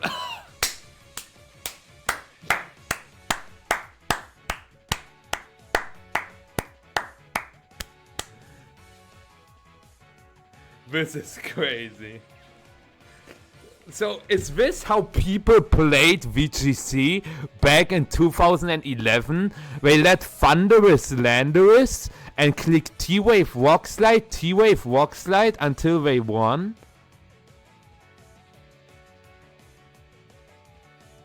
I am so happy I started playing in 2023. Ask Cybertron about that. Man. Oh, that Sunsteel Strike. Wait, did he ignore the Pagos? Why did he not Rock Slide at least? Like, Rock Slide would have also KO'd with Shifu. Why did he not Rock Slide? Like, it's funny. When Rock Slide is the worst move, he clicks it and gets rewarded. And when it's the best move, he doesn't click it. And where's the Cormite? Remove this stupid... What is Solgaleo? Lion! Or maybe it's a bear! We have so many bears! We have Ursaluna! We have Iron Hands! No, Iron Hands is not a bear. Like, people said... Like, who was the second bear? There was Ursaluna? Who was the second bear again?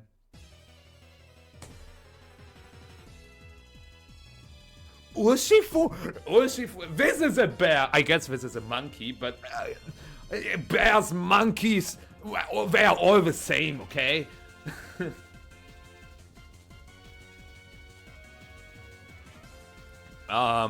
Anyways, where's the Rillaboom? I called that he brings Rillaboom in this game. Well, in NA, everything is possible, Karis. Everything is possible. Oh, Saboom, it's in the bear, Brava Pagos. Real. Now, I'm doing fine, Drago. I don't know what you're talking about. Also, I would Protect, because after Protect, you're out of Grassy Glide range! No Fake Out. No Grassy Glide. Jotas, I'm watching one of the... like, oh, I could KO with Solgaleo with my Rillaboom. But why should I? I could also toss my Terrapagos and go for Woodhammer into Grimmsnarl.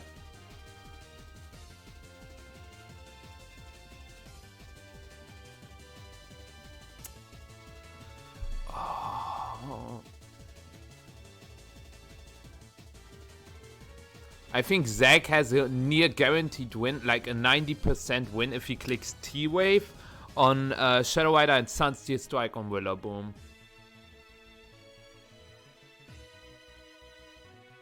Like, this play from Logan made no fucking sense at all. If you read a Protect from Grimmsnarl, you go for Fake Out Starstorm into Grimmsnarl and not Woodhammer, whatever.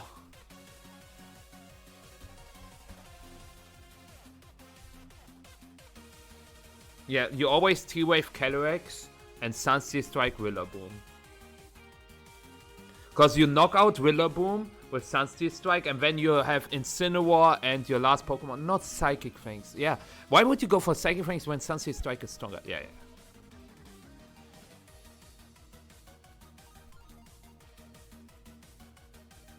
T-Wave connects. Maybe Rillaboom is strong enough to take this. Or maybe Solgaleo is just weak enough. Well.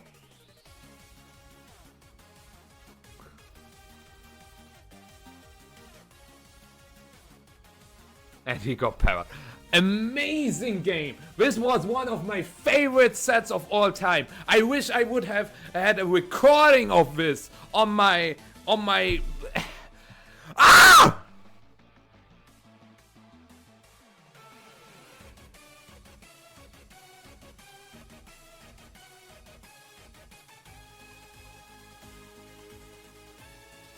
So I will sum up this set.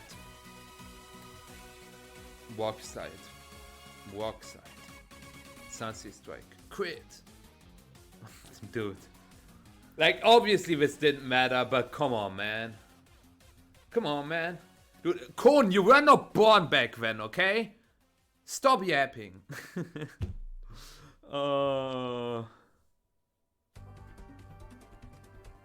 Not murder, it's not that bad, okay?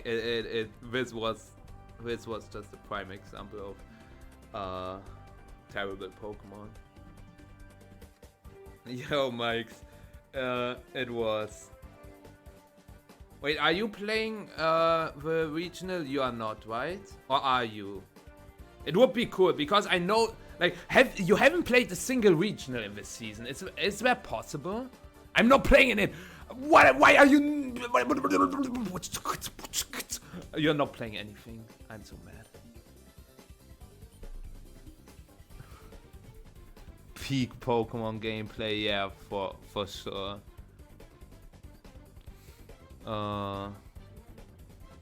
In 2012, I was 8 years old, so yes, I would have been a junior. Okay, Karis. But now the Solgaleo is 4-0. Does that make you happy?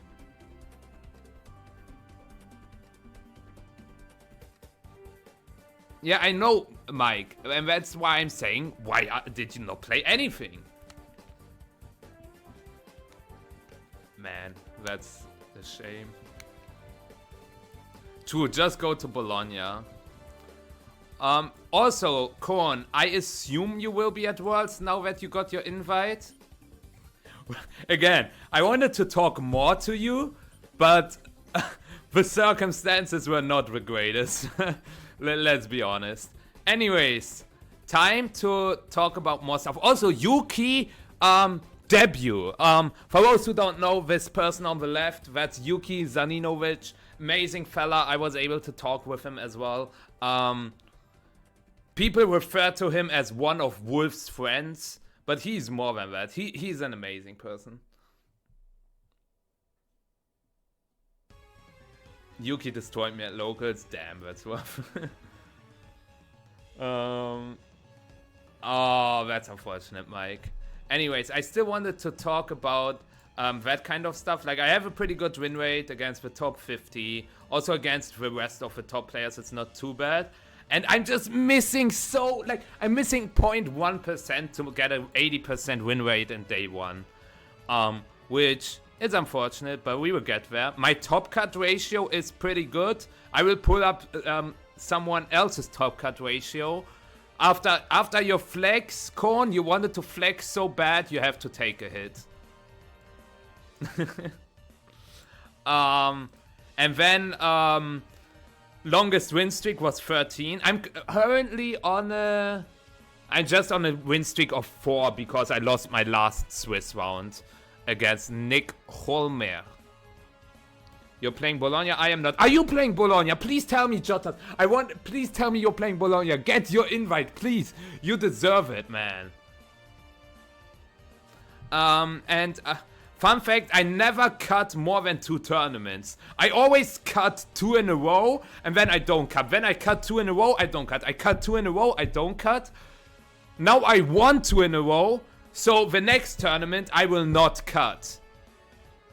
Wait, that's Worlds. Fuck!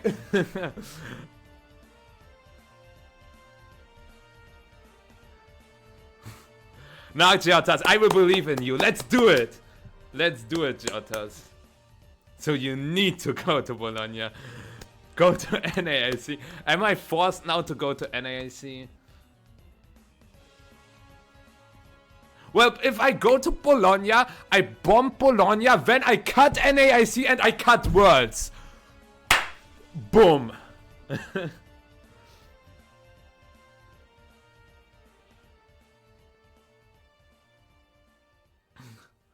But yeah, day 2 streak.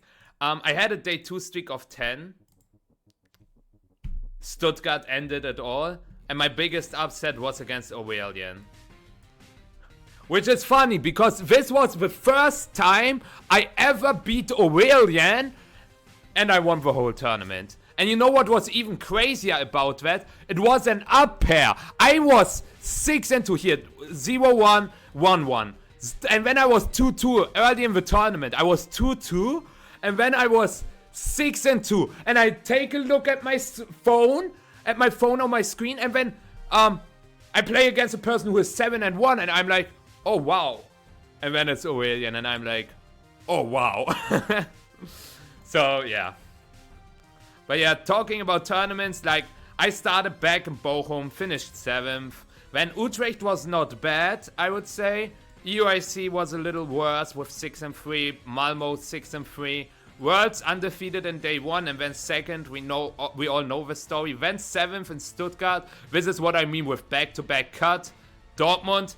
This was my worst tournament up to date. 5-4. Dortmund was a movie. And it was not a good movie.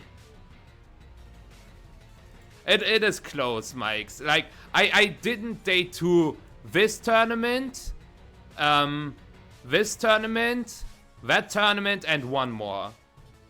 The fuck you brought to Dortmund? I brought, I can show you one cool thing I was doing. Like, team builder, and, yeah, this is like, whatever. All VGC teams. Dortmund, it's pretty funny because my Dortmund team, it's pretty much my Utrecht and EUIC team afterwards, but it was Arcanine. It was, some of you might remember the Tang team. I made some like adjustments, but it was the Tang team, and Arcanine was terrible. I missed so many walk slides and head smashes. I connected 1 out of 8 head smashes. And the more crazy part is, I missed an Electro Web on a Sash Urshifu. I missed another Electro Web on a Sash Urshifu. I missed an Electro Web on a Sash Fluttermane, and I missed an Electro Web on an Ogapon Cornerstone. Like, Electro Web was the biggest fraud on Raging Bolt ever. Good evening, High Tech. Yeah, shout on updated sprites, and I hate them. Anyways, then I changed to Entei, and suddenly I finished 3rd in Utrecht. So it's pretty funny. Like, Utrecht, I finished 25th, then I finished 3rd, now I finished 1st. So Utrecht is a good city for me. I lost against Aurelian in top 4. Like, Aurelian. He's everywhere. And then I played EUIC. And EUIC was sad because I started 10-2 and I lost all the 3 rounds. And it started with Aurelian. So, Aurelian. I hope you all have an Aurelian day. And yeah, when I lost against Juanfi, I lost against Davide. Not the best tournament. Then I won Stockholm, so I had a good comeback. I bubbled on opponent percent in Bologna. NAIC, again, I start very well, and then I lose the last 3. I don't know what it is with ICs and losing the last 3. Like, I have the knack for it, I guess.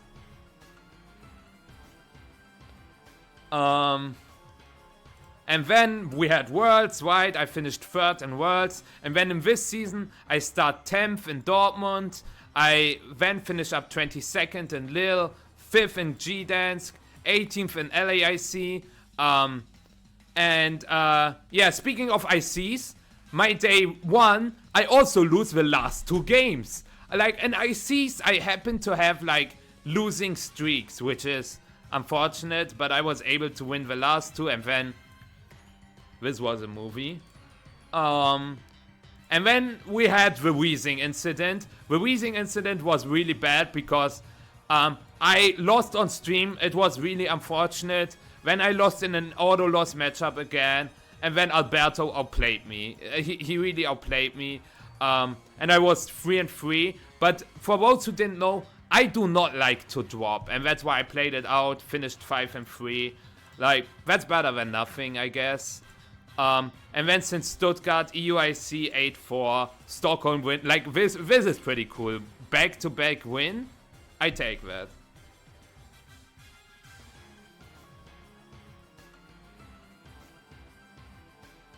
That is good. Like, Geox, that is not bad. And don't worry about it. There's always things to improve on. Like team building, play-wise. It's just important that you figure out what you lack, and then you focus on that kind of aspect. But yeah, that was me. Now I want to know, like, both of our players we just had, like, how good were they in like Scarlet and Violet. So we have Zach Emerzian. We will start with Zach Emerzian, who now has a 4-0 score with Solgaleo. So he has a top 16 finish in Vancouver, but other than that, nothing too outstanding. And Logan Mazur,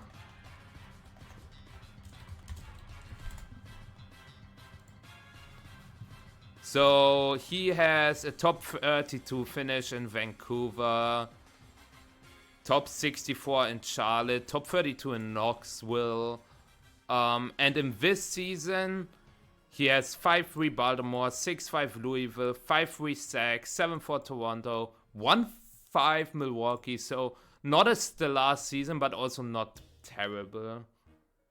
Gil Barker was really annoyed you played Weezing. The theory is that because of you, his win and in wasn't streamed. Oh, that's unfortunate. Did he make day 2? But yeah. Now it's time to, first, I was reminded of taking a look at Justin's tweet.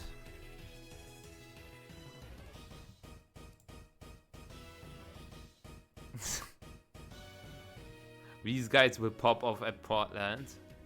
Damn. Welcome, Glamora.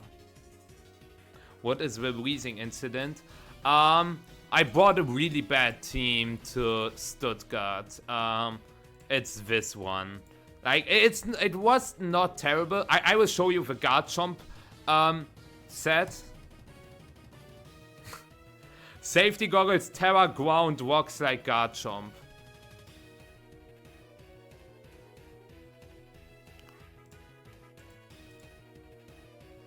Like, this team was something. But yeah. Speaking of tweets, I tweeted one thing, and that is here. What would you rather be? Would you rather be a favorite or an underdog going into a tournament or going into a set? Like, what do you prefer to be? And a lot of players, like, or not players, a lot of people answered with underdog. And that's interesting. I would also rather be an underdog in a set, but for a tournament, I would rather be a favorite. I love glazing. Yo, Alex. Wait, Alex, aren't you at Portland? No, you are not. Is your brother there? Ah, I see. My bad. Alex, you are close to getting qualified, right? You probably have to get like some points at NAIC and then you're good. That's what, yeah, Drago, that's also correct. So, yeah, I'm just really surprised that just only a small amount, like only a small amount of people want to be the favorite. I was just a little surprised by that. But yeah, I also wanna talk about usage stats. So let's talk about usage stats.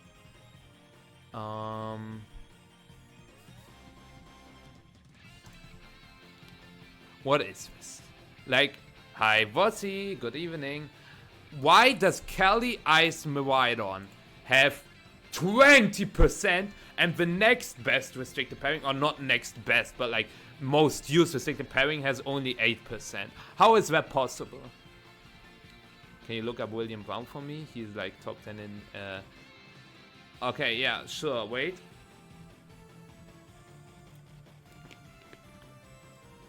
Until then, please somebody explain why Kelly Ice Miraidon has so much usage.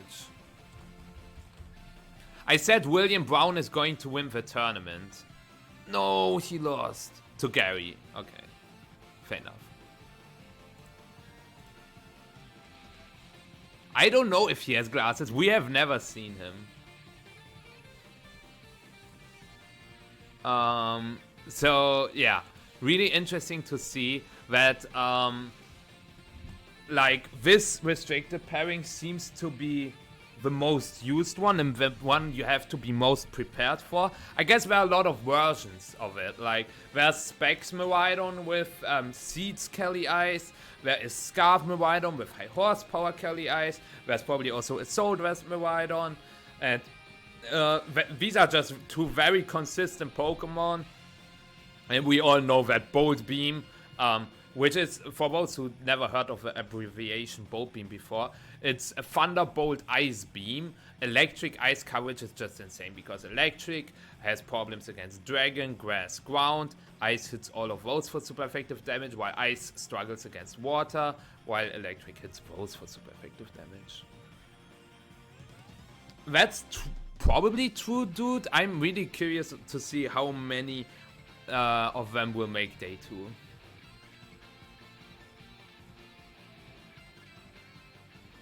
Ares, in top takes I said Joe, but I was in another podcast. It was the OKO podcast. I can really recommend the episode. I was talking about like a lot of things you probably are all interested in.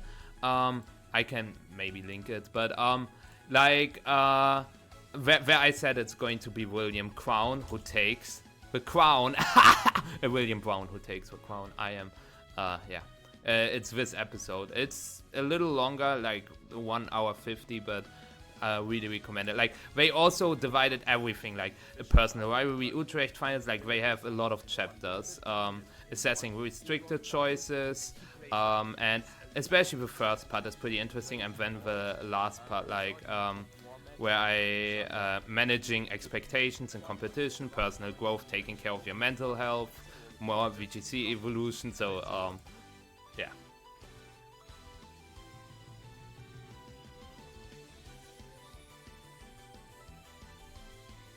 Yeah, he's 7th currently in the leaderboard. You don't want to know his Reg H team? Isn't it just Hard Trick Room with Smeargle? Ah, no. What was it in Reg H? It was Reg G, where he brought Smeargle Hard Trick Room. But what was it in Reg H?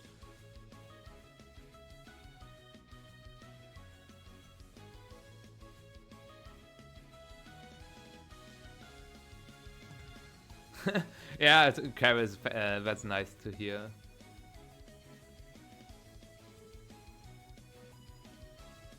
Ah, that kind of team. Yeah, that's terrible. Not gonna lie, that's terrible. But yeah, I'm really like shocked to see that this restricted duo has way more usage than all the others. And then when it comes down to single restricted, hold on, almost 42% Miraidon. Also, does nobody know how to play Terrapagos in NA? Because 9% seems a little low. Like, more Kyogre than Terrapagos is also a little surprising. Both horses have the exact same usage, which is funny. Thank you, Joel, for the follow. Lunala is number 4 now. Zamazenta taking a hit. Really interesting to see. Terrapagos is too hard for NA, it hurts the head real.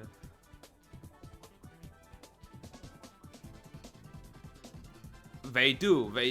And maybe that's the reason why Pagos is bad. But what does this do to you, Giotas? Now that Kyogre is rising again, the shining star of Reg I, maybe, probably not, but I'm hurt. Oh no.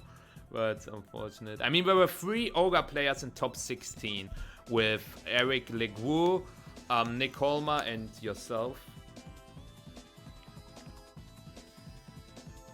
Give us Ogre Zama win. I don't know if Ogre Zama is that good. Sorry, Giotas. It's okay. You know, this makes me so angry, Mike. This makes me so angry. Everybody says you click Leech Seed into Terrapagos. This is not true. This is a fat ass lie. I can't. Oh.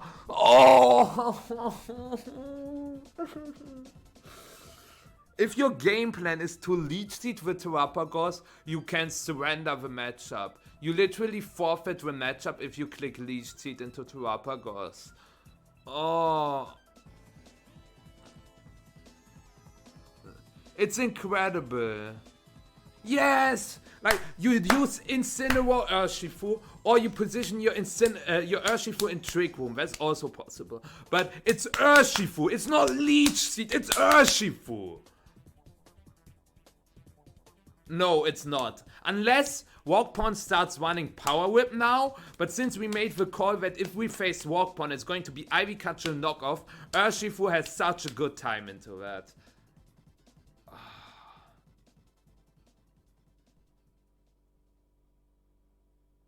I know, Mike, but you know, a lot of players say, oh, they click Leech Seed with Ice Rider. They do not. They are not supposed to. Ah! Anyways, is the new round starting? Not yet. 10 minutes! I think Alex Underhill stalled everyone with Glimora. You know what? That is a good thing. I will take a quick break myself. I will go to the toilet really quick. There are still 2 things I want to highlight. One, who's actually playing the regional? We gotta pick some favorites. Second, does anybody know if the non-restricted usage got shown? Because that's something I haven't seen yet.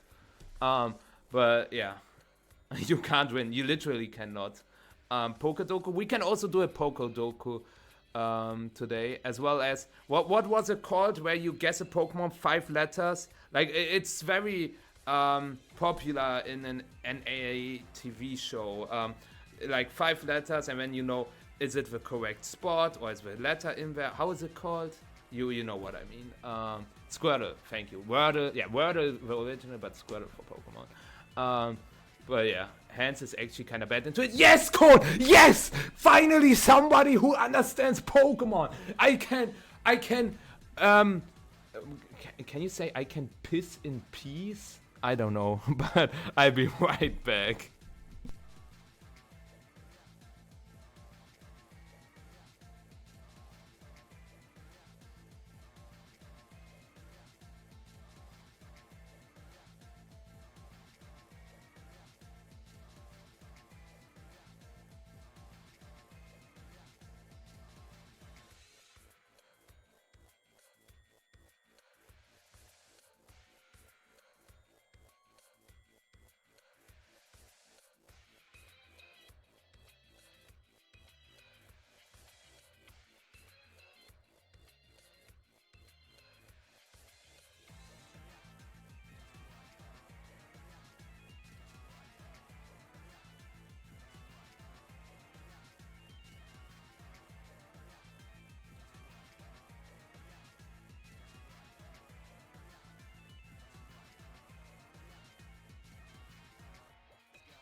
Okay, we are back.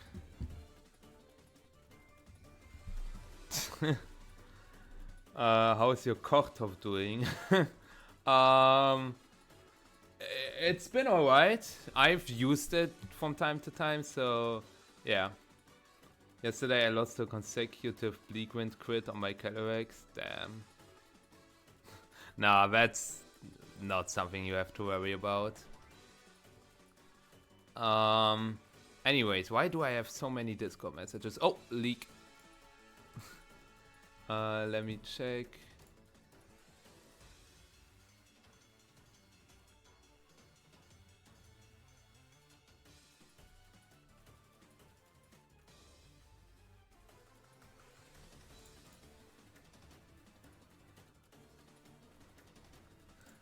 Okay.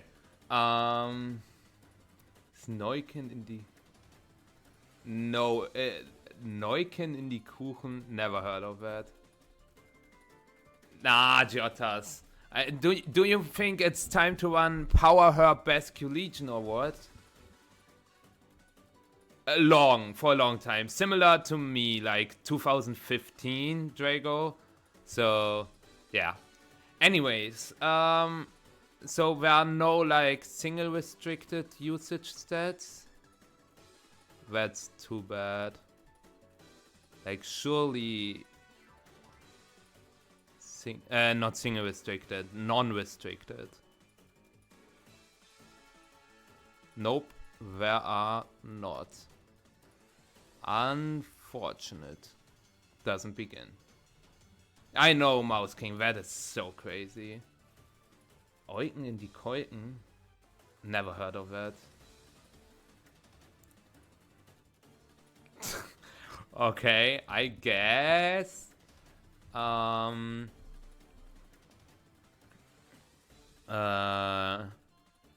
So yeah, who's playing in Portland? We should make a list. I will also already open Squirtle and Pokedoku.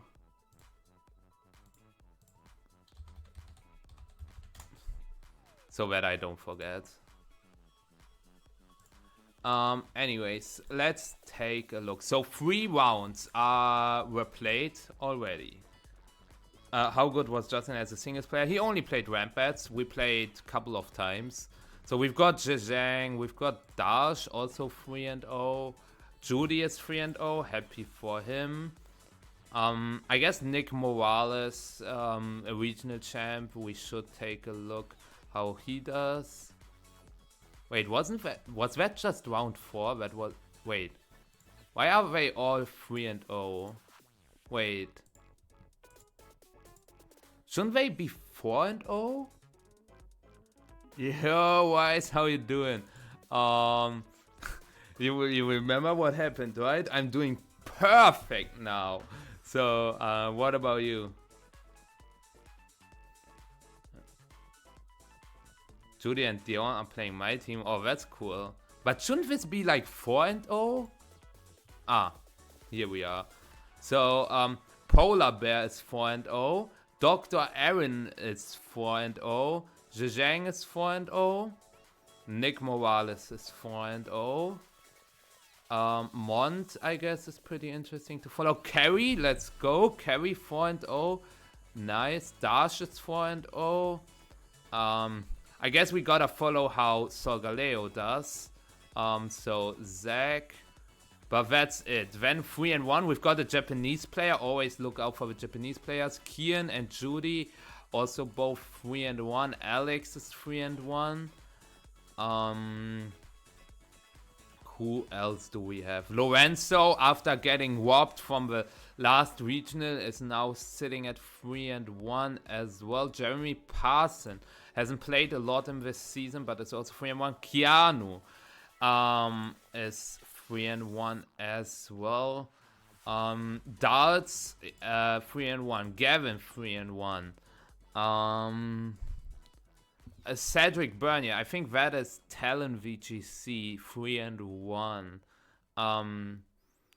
Who else? Junxi, top 5 in NA leaderboard 3-1. Marcus 3-1. Emilio 3-1 after having a really bad set on stream. If I skip someone, let me know. William Brown 3-1. Adi 3-1 as well. Brandon, Aaron's brother 3-1. Joe UX9 3-1. Lost against Randy. Len, also fine for by 3-1. Zomok 3-1. Chemo 3-1. This list is going to be long. Luca Pass 3-1. How many stream matches did I miss? 2 or 3? We had round 2, 3, 4. So far we had 3.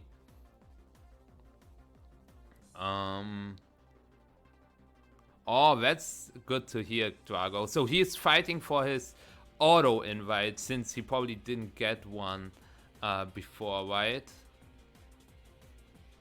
Behzad 2-2. Starting here, it's getting tough to bounce back. Brian Collins, maybe it's not the time for Hard Trick Room. I don't know if he is running Hard Trick Room. Oh, Michael Zhang also 2-2. That's unfortunate. Zach 2-2. Luke Bauer 2-2. Damn. Hard tournament. It's a very hard tournament. Bavarius also 2-2.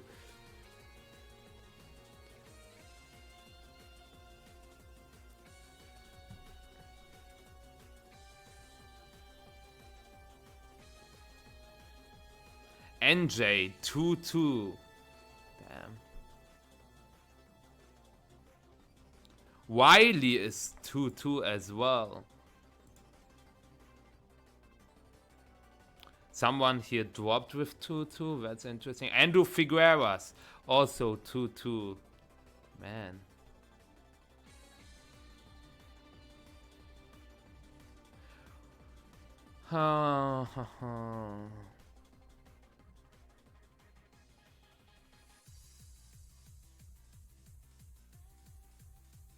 Dongun dropped with 1-3. Dongun told me he's using my team.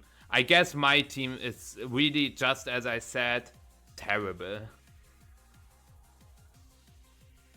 Who's the Singaporean player? We will see in a little bit.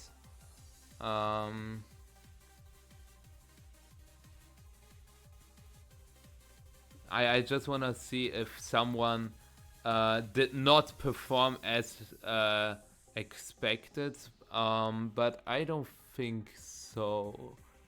But I will still check.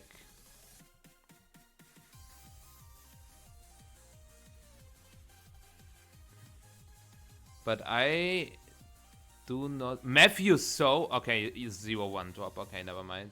Also Alejandro Terrazas. I think he was the guy who made finals when Behzad won the whole thing.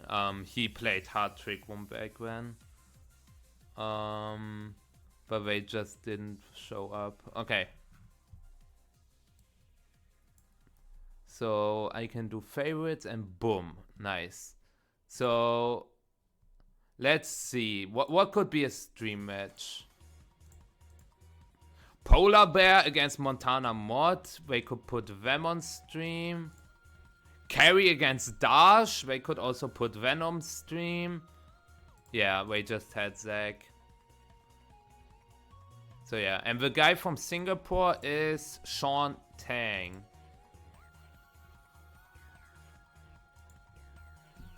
What is this website called? It's called Pokedata.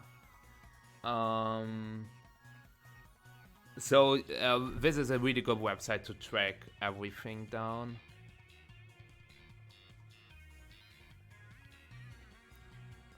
Not yet, Naronx. I don't think so, no.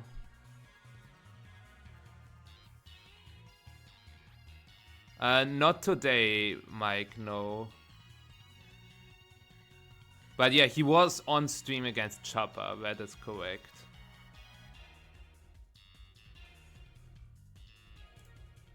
Carry is... why? Okay, like, I get it, both of these are interesting players, they always play interesting stuff, but we had Carry.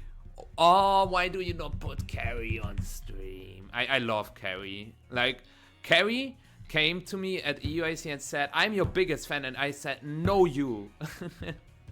And that was a cool conversation.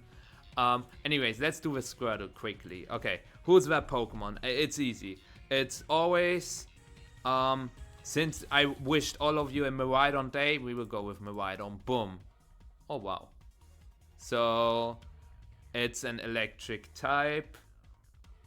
Okay. It's, you know what? I have a good guess. Emolga. Boom. Even lower. So Gen 1 to 4 dual type. Okay, I have another good guess. Electric first type. Lantern is water electric. Never mind. It's also smaller than Emolga. That's interesting. You know what? Let's go with... No, it's the same height. Damn. You are bigger. It's smaller than Emolga. I guess. Okay, so it is 0.3 big. Actually the weight didn't fit. Anyways, Gen 2 to 4 electric type, small one.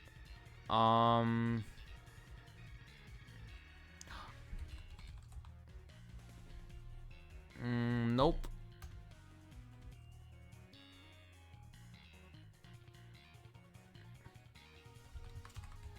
Nope.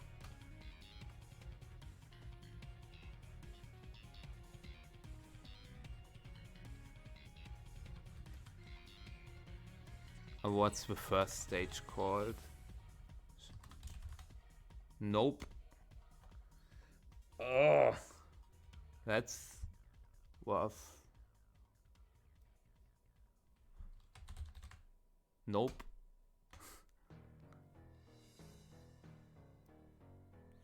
We are here again. Okay, let me think for like. No, I didn't mean to do that. Okay, we are still here. Also, we will talk about it afterwards. So this team is actually a team I played against in Utrecht. I played against that team because I electro drifted the Tinglu, and the Tinglu switched into Chiempao. I was that type of guy. But I played against that exact team. I guess there are 2 changes. Like, I think he was Terra Ghost on Shadow Rider and not Terra Normal. And also there was not Taunt on the Chiempao. So there are 2 changes. But still, it's a very strong team. Oh, now I looked into the chat. Yikes. Should have not done that. But yeah, good evening, PokeChat. How you doing? How you doing? And Ben Grissmer, oh yeah, he's just running the same team he used in the last regional. He debuted Milwaukee with that. Dondozo!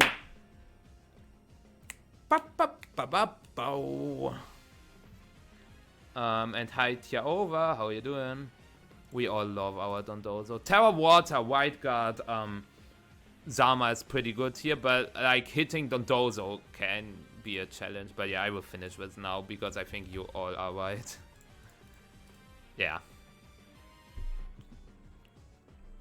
Yikes. No water move on Dozo. Yeah, it's a little surprising. Like, I don't understand the Crunch pick. Like, Crunch hits Lunala, I guess. Like, you also one-hit KO Shadow Rider with Wave Crash. Like, Crunch is solely for Lunala, and I don't know how good it is against that. Yes, perfectly. Thanks for asking.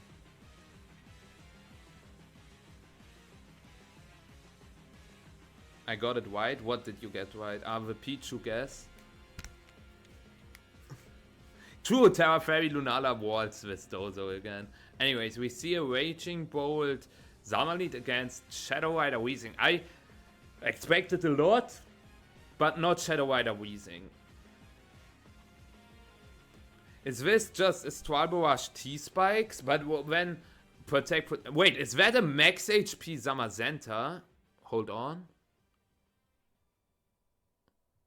It is 236 HP investment.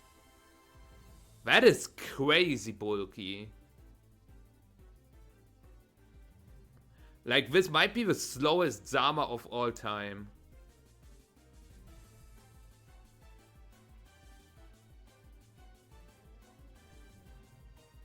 Why Pompa from Kelly Shadow? It is a good move to hit Farigiraf and Indeedee and other dark types with. So, and you can also use it on your mate to recover. Like, there are not a lot of moves you can play on Spec Shadow Rider, but we see the Shadow Ball lock from Ben instead. And T-Spikes? Yep. That's why I do not like double protecting against the Weezing. Like, yes, you scouted what the Calyrex clicked, but you gave the Weezing a free turn.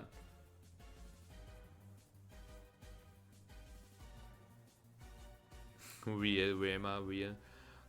Anyways, now we will probably see Shadow Ball Dazzling Gleam. He had Dazzling Gleam, right? Like, we will see the attack from the Weezing. You can double tap the Weezing with Behemoth Bash Thunderbolt, but when you take the Shadow Ball, you survive the Shadow Ball at least. Double tapping Calyrex, I also understand that, but I think Dozo just wins. What does he have for Dondozo in the back? Chiempao, bad. Oh, wait, what? He did not bring Dozo. Also, why did he switch Indeedee in here? Like, I guess? I did not. I just dodged them, B2K. I just dodged them. Poison gas. I guess.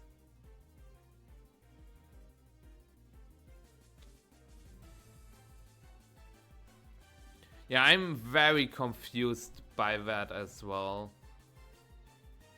I mean, Scarf Kyogre also doesn't look bad, but you have to get rid of the Zama. Like, Terra Water, very bulky Zama, is just so hard to remove.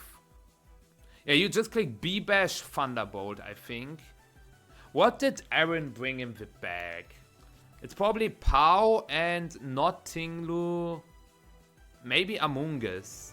Yeah, it's not unlikely that it's Amoonguss. And thank you, Bernardo, for the follow.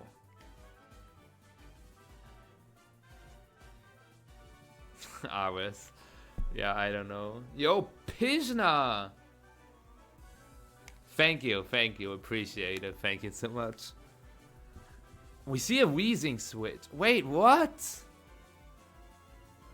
I guess he really wants the psychic terrain, but you give the Zama the death boost now. Like, if he stayed, he would have not gotten the psychic terrain. But now the Calyrex takes a magnet boosted Thunderbolt.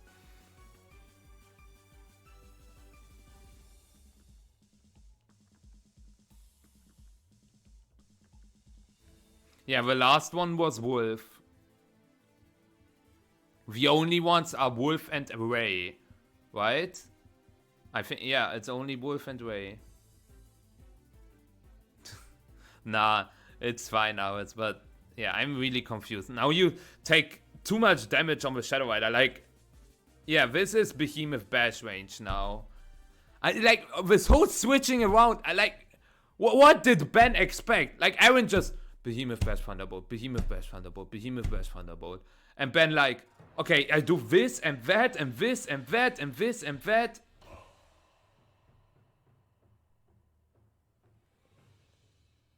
Yeah, one of them is Michael Klimchuk. At least that's what a bird told me. Now what do you lock yourself into with Shadow Rider and Kyogre? Like, surely you cannot click Water Spout Expanding Force when there's a Zama on the field. But you really wanna click Water Spout. Maybe you click Water Spout Shadow Ball. Like, this is an option. But, like, Protect Switch into Amoonguss makes a ton of sense now.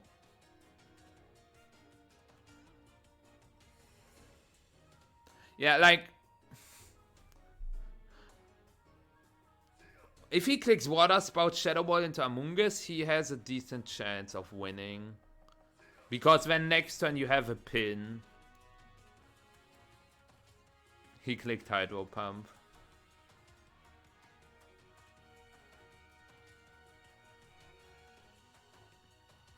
I would much rather click Water Spout Shadow Ball than Hydro Pump Astral Barrage.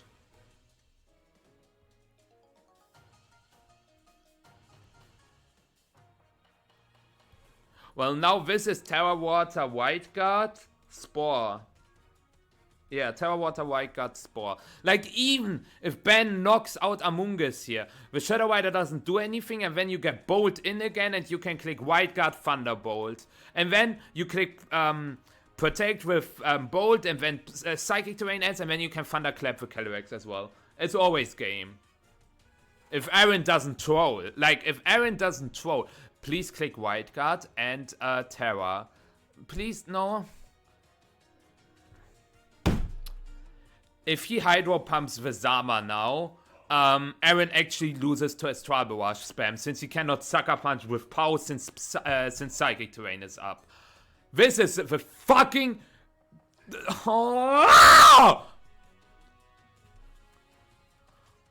What does he keep the Terra for?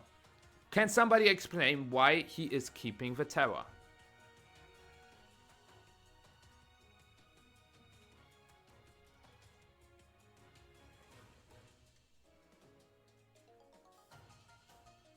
Chill out.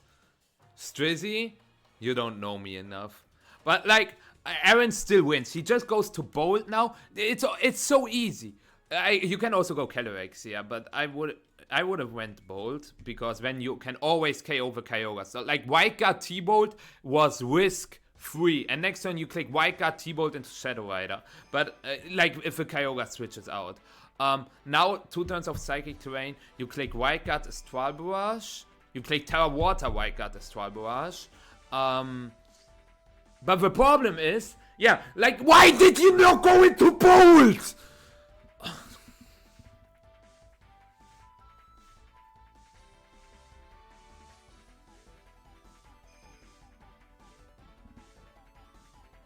Did he Terra the Calyrex? Did he Terra the Calyrex?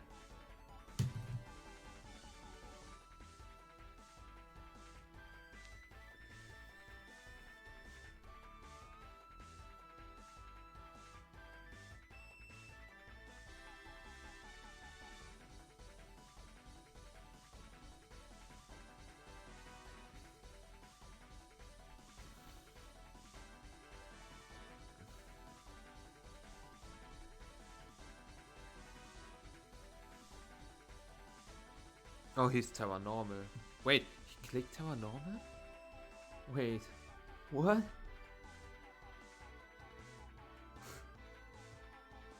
Okay, Ben had to. Okay, never mind. Now, Aaron still wins. Just because there's just one turn of Psychic Terrain left, and Raging Bolt also just wins. Like, he cannot lose. You just click Protect, Thunderclap is Astral Barrage. Well, on the Protect, you can switch into Shadow Rider, and he cannot Thunderclap both. And when you switch the Pokemon that he will Thunderclap. No, Protect is terrible. Yeah, it's Protect. Wait.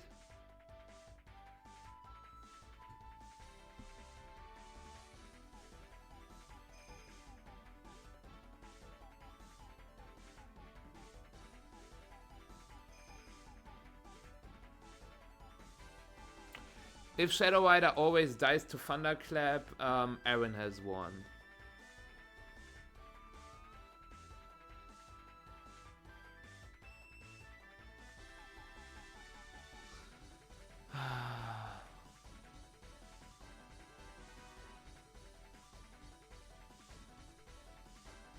That's a weird Protect. Okay, like the miss probably didn't matter because next turn, thank you Madia for follow. Like the miss didn't matter. Like, yeah, you get Shadow Rider on the Sash, but how do you cover Thunderclap, Kyogre, Astral Barrage in the next turn? Since Psychic Terrain ends, like, you don't.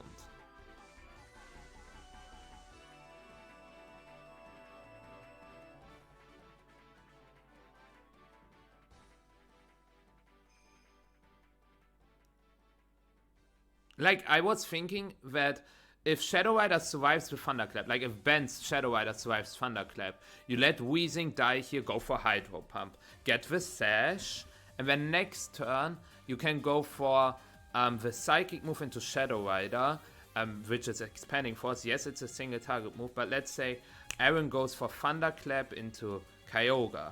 Kyogre dies. Then Shadow Rider goes for Expanding Force, wins with Speed Tie, KOs with Shadow Rider, and when Bolt goes for Thunderclap and doesn't KO with Shadow Rider, Ben wins.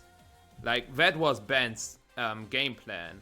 But Ben clicked Protect on Weezing, and protecting Weezing was resulting in a guaranteed loss. Like, his play was to not protect Weezing, but he protected with Weezing. I mean, his play was also not to lead, switch, take damage on Shadow Rider, take damage on Indeedee, take damage on everything, and then like, oh, maybe I win. And not bringing Dondozo as well. I guess there's an Amoonguss. And I don't know if his team is even tagged for Amoonguss at all. Like Amoonguss Zamazenta. It's not a combo where you say, oh, this is not a combo you will see. It is very well a good team. Like, not bringing Dondozo against Zama feels so odd. Carry one, let's freaking go. Let's freaking go. Carry! That was a fast set. I hope we will see Carry on stream next round. Or Lorenzo lost? No, he beat Alex. No, Alex! Oh, Luke Bauer is out. That's unfortunate. Wiley and NJ at 3-2. Okay. Okay, game 2. Same leads from Aaron, different leads from Ben. No Weezing this time around.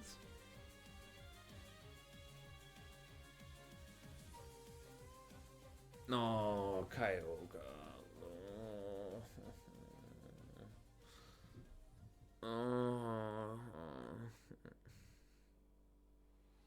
I don't wanna see Carry on stream. No, that wasn't ours. Okay, we just see Tech again, go for a safe play. But now, that was not a great play, I think, because now Ben can nuke one slot with Helping Hand Shadow Ball. Follow me, Shadow Ball. Like, he can go for Helping Hand Shadow Ball and... Well, it doesn't KO Zama because his Zama is close to max HP. But it should KO Raging Bolt. So I think Aaron has to switch Raging Bolt. But if you... Body Press switch is also not great. Double Protect is always... I'm telling you. Like, why should Ben ever click Expanding Force? But yeah, he's reading the Helping Hand Shadow Ball. Like, not hard reading, but Aaron wants to cover for it because he knows how important the Raging Bolt is. And we just see another Follow Me. And that means Shadow Ball into Zama? Nope. Still into the very same Among Us slot. Body Press. I don't like Rage Powdering here, but you have to. You are not allowed to take a Helping Hand Shadow Ball on your Zama now. I think that KOs. Like, Rage Powder Body Press is not amazing as well, because the Zama would take another turn of Rocky Helmet damage, and your Among Us just dies for nothing. So, but you have to click Body Press Rage Powder. I understand to greed for Body Press Spore, but I think Zama is in range.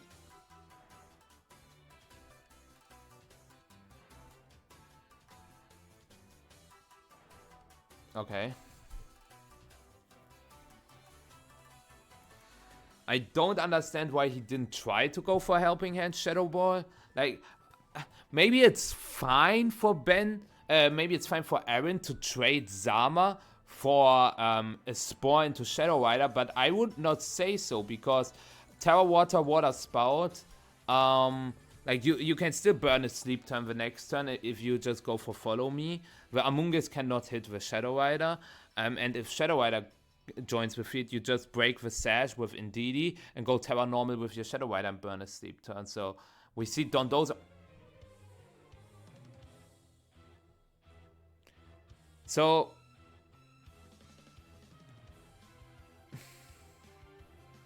I know what Ben will click. He can always click Protect, Terra Normal, Shadow Ball into Zama. Like, this is risk. Not risk-free, because if you protect your Dozo, you're susceptible to Anchor in the next turn. So maybe you click Terra Normal Shadow Ball into Zama and Crunch into Shadow Rider. That is possible, but then you cannot Terra the Dozo anymore against the Raging Bolt. So that's also something to keep in mind. Crunch coming in clutch, not really, because Aaron just terrored. And he was sad anyways. Why do you switch? This is trolling. This is like officially trolling. And Aaron gets it right since he doubled the Dozo slot, but this is officially trolling.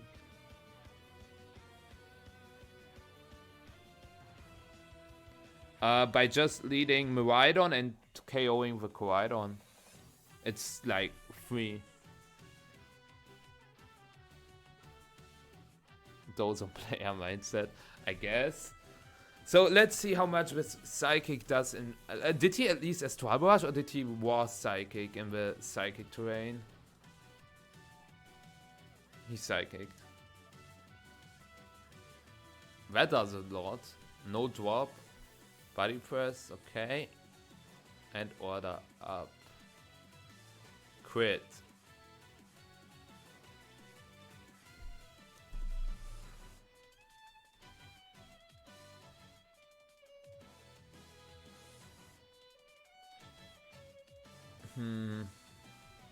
You have to keep Calyrex, because if you lose Calyrex, you lose to the opposing Calyrex. But you, since this was a crit, Calyrex is now in range for another Order Up. So you have no safe switch into Bolt? Nah, it's not Protect. Like, Body Press doesn't do a lot, but you still want to do a little bit of damage, since Ben will always target the Calyrex slot.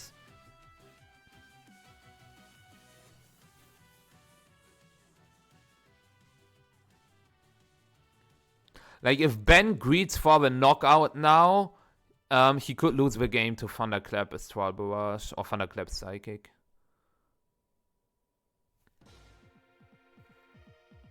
I've never seen such a terrible play.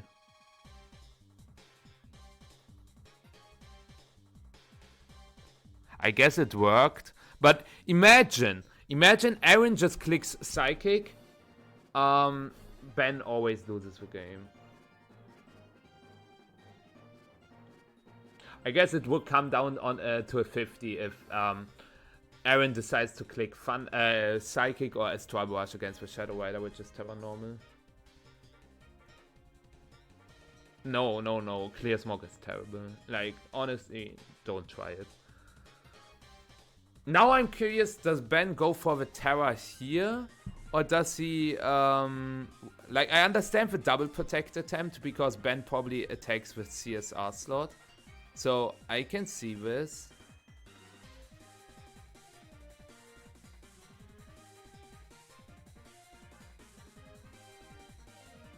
And now, if he gets the double protect, hold on, if he gets the double protect, which he doesn't, then he just had to win a Calyrex speed tie.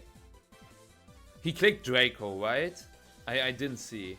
If he Dracoed, and this would have put the Dondozo in range for Thunderclap Psychic, then next turn it's just... Oh, Dragon Pulse. Dragon Pulse is too weak. Actually, with Magnet, would you say this is range for Thunderclap Psychic without Psychic Terrain? Probably not, right?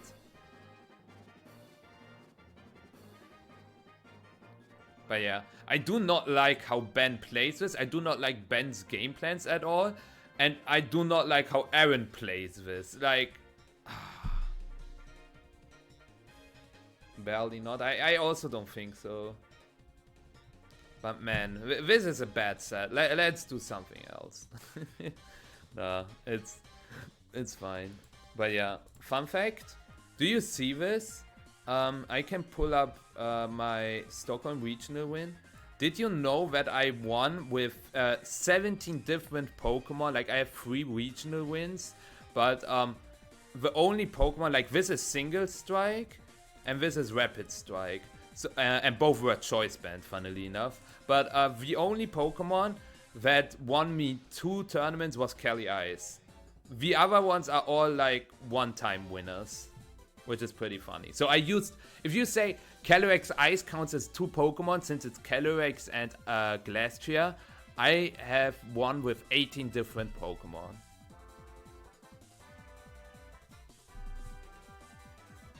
Which is funny. Stockholm Regional. You were after NAC, yeah. After EOIC. It's funny that like LAIC, G-Dax, Glil, Dortmund, all the same team. Wait, yeah, actually Rilla was banded, yeah. So I always won when I had a choice band Pokemon. You know what I'm bringing to Worlds. You all know what I'm bringing to Worlds.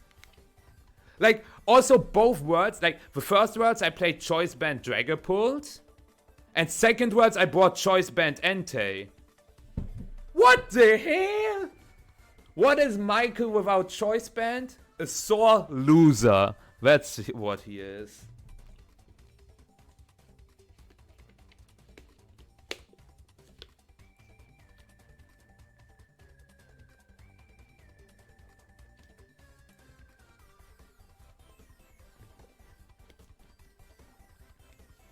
Unfortunately, we don't, high tech.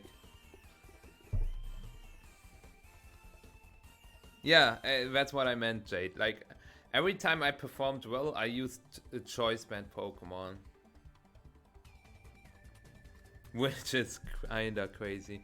Like, even in Reg H, like, this team had choice band Dragapult as well. Stuttgart, I bombed because I had no choice band one. EOIC was alright without choice band. And then, like, EOIC and Utrecht again, choice band Entei. You know the drill. I will do, like, this. Otherwise I'm tilted. Did I have... I did not have choice band back when. Choice band's further main role. Anyways, 3, 2, 1, win and in. Not quite. We are 1 round early for that. But yeah, we see the same lead on Ben's side, but a change on Aaron's side. We see the Shadow Rider lead, which is weird into Indeedee. Let's say that. Maybe mistaken, maybe.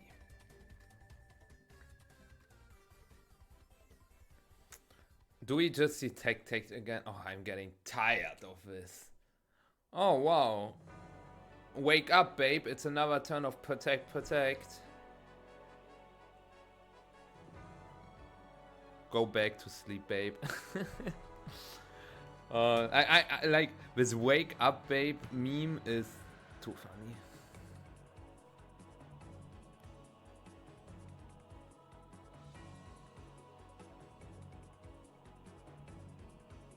Damn. Does he also react to a regional, or what is he streaming?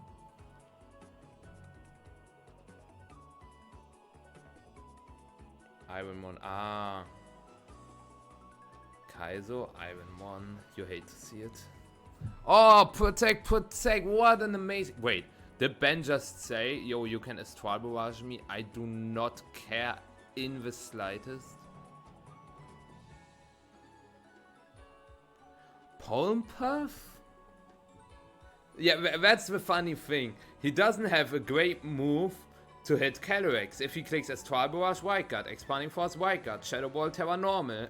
And that's why he locks himself into Palm Puff. But that means Aaron could just switch the Calyrex and go for body presses all day long. Grumo Hans. And hi, Boba Fett. How you doing? Grüße aus Braunschweig, let's go, Grüße zurück.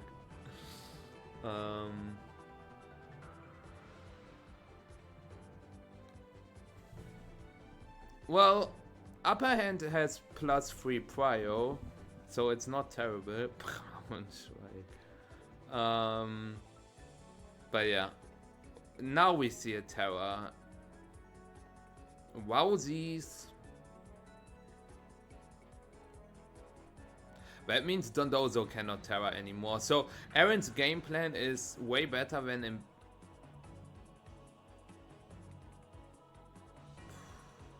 the other games. Wait, which slot did he body press?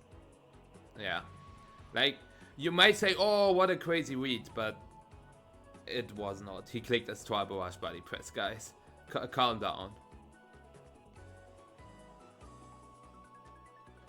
Man, Ben is playing like I don't know.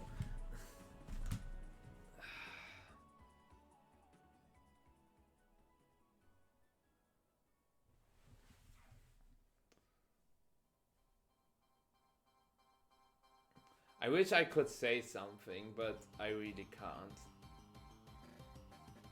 But I really can't. Ah! Yeah, nah. Okay. I hope your day was good, guys. No, like this is always game. Everything Aaron has to do now is not troll. Oh, it's an Indeedee switch.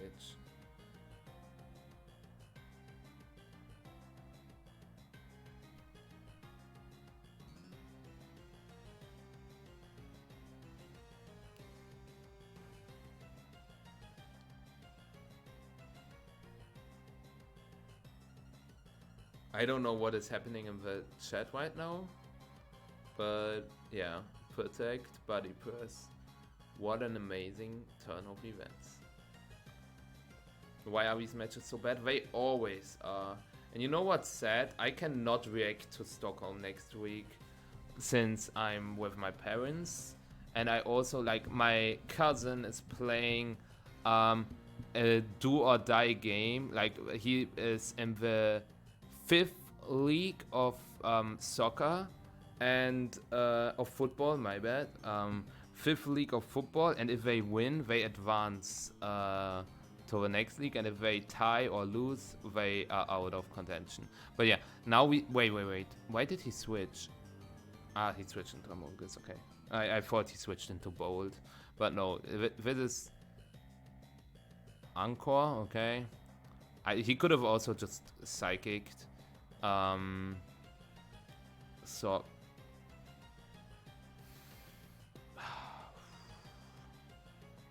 it's just a local club, but they are doing really well.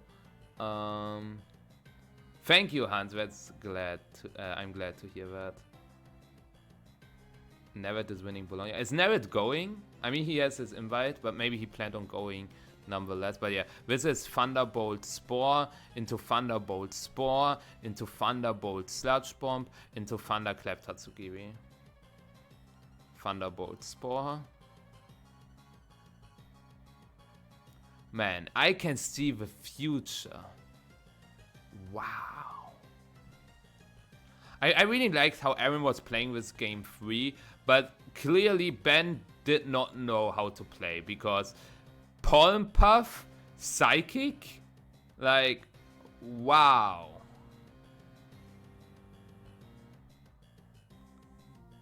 Like, honestly, wow. No, it's not Oberliga. It's is it Oberliga?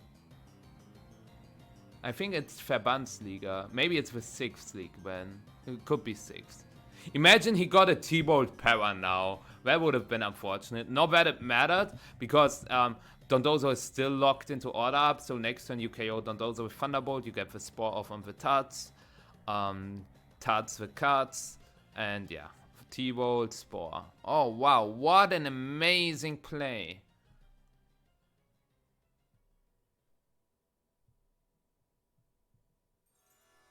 Actually real, Mikes. Actually real. I wish I could say something interesting about this set, but it's not the... Dondozo is not the reason. Some Dondozo matches are actually exciting, but this is one of the most boring matches ever. Ah, okay. That's the one then. I mean, it's still not bad, I guess.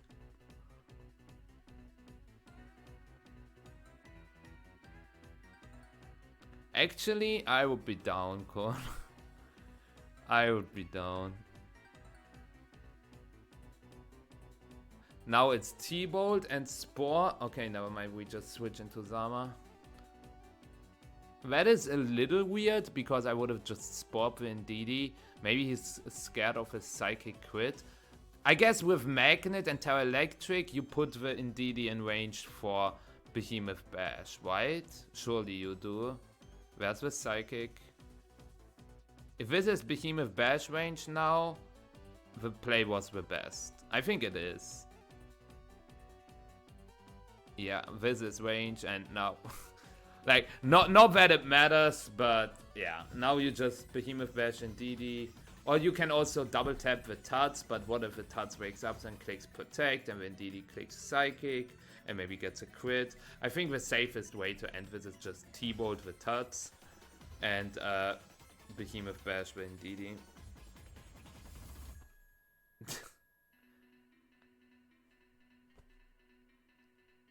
Like, why?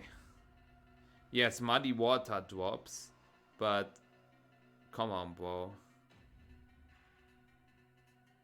Wow, you look so good since you read with Muddy Water. Wow, you are so skilled.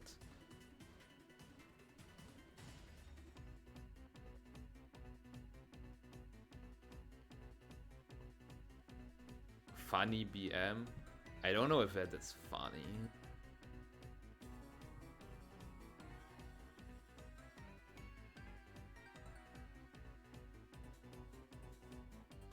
No, come on, bro. Come the fuck on. Like...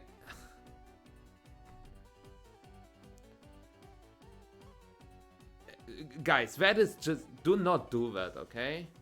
Like, if this was game 2 and you wanna stall time because you want to figure out a line for game 3, okay.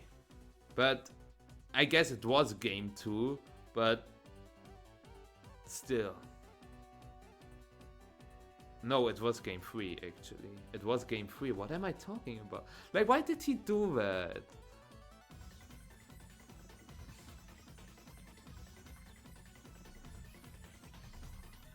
Why did he do that? I hate BMing. Anyways, how are all these people doing? Bravarius is out. Michael Zhang is unfortunately also out. He did not cook this time. Yeah. Zhang 5-0. Dr. Aaron Trailer 5-0. Carry 5-0. Zach. Solga Leo is 5-0. The Japanese players 4-1. Oh man, Alex.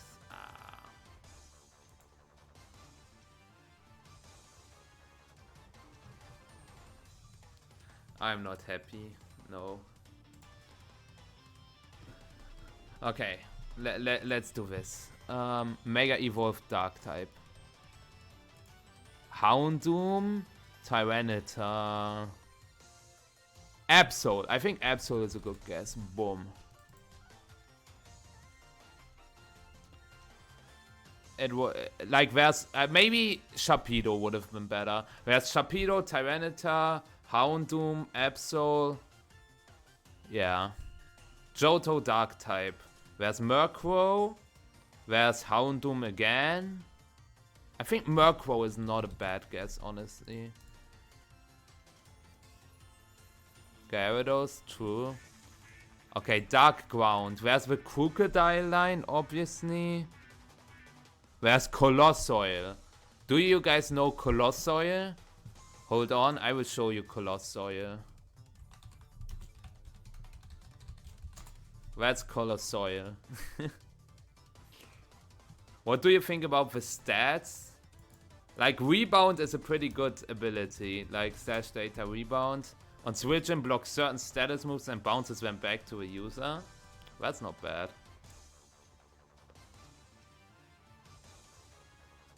It's that physical raging ball. Kinda looks like it, yeah. Anyways, there's the Crocodile line.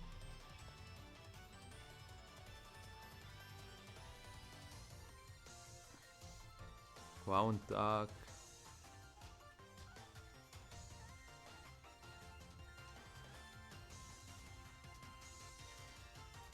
I think I'll just go with a Crocodile line.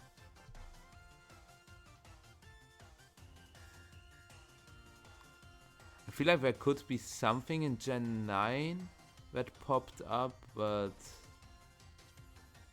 I will still go for Sandile. Okay. I mean, Sandile 17% is not bad. Fire type Mega Evolved. Oh my god. Like, there are obviously all the starters. There's Camerupt. There is like Charizard and Blaziken mainly. Both Charizards. There's Camerupt. There is actually not that many, right?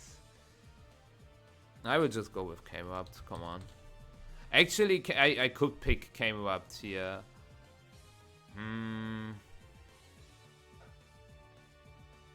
Is there another Fire Ground type?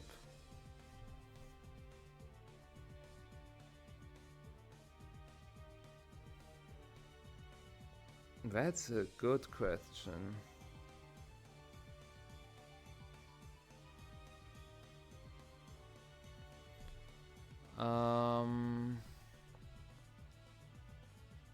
Like, I think I go with Beedrill.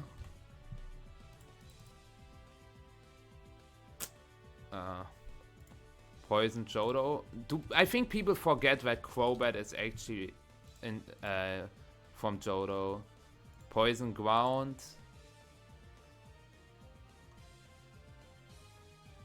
Poison ground.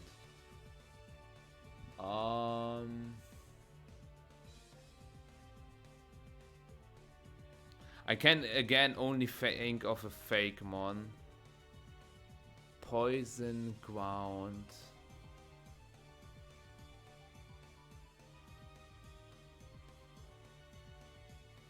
What one's Gunk Shot, Earthquake, and Rampants? There's Swallowed, which is not a ground type. There's Arceus Poison, which is not a ground type. What one's Sludge Bomb, Earth Power? Sludge Bomb, Earth Power. That is... Poison ground.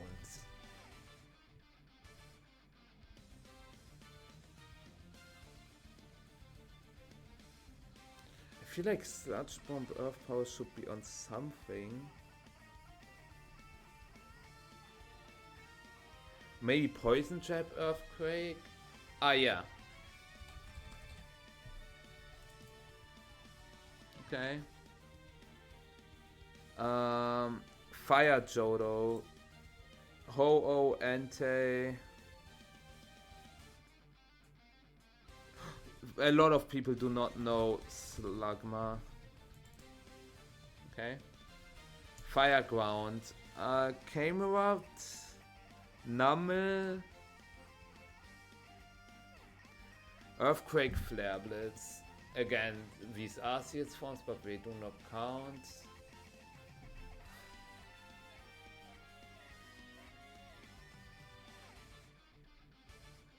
Flamethrower, Earth Power.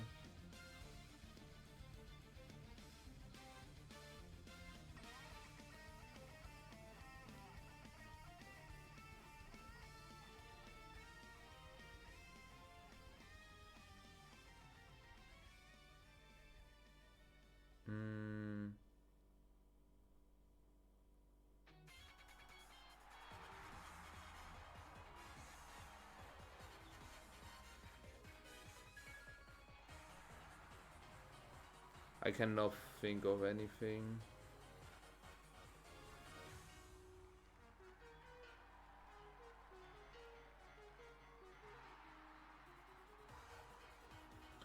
Like I have new Nummel and Camerupt in my mind, but I wanted to go for something different.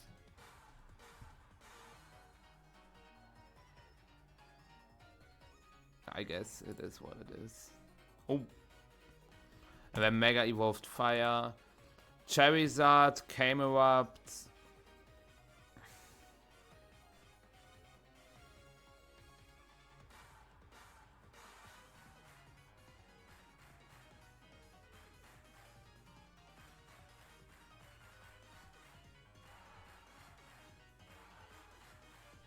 Houndoom. Actually, yeah, come on. Yeah, come on. Okay, let's see how we did.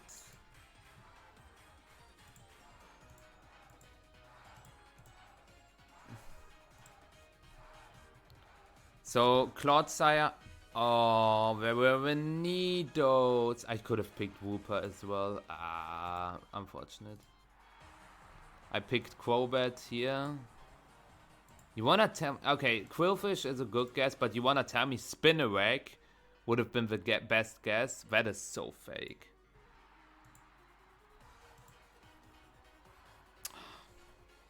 You wanna tell me that the starter of the generation is the best pick?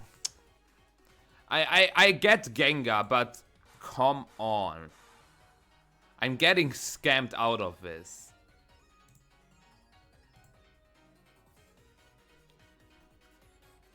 This is... Nah, this is atrocious. Like, literally, there's a question for Fire, Ground, and Mega Evolved Fire. So I would think, oh, I could pick Camerupt here, but I would much rather pick Camerupt there. Like... I mean, I picked Nummel, which is the second best, but that is atrocious. that like Mega came up this year.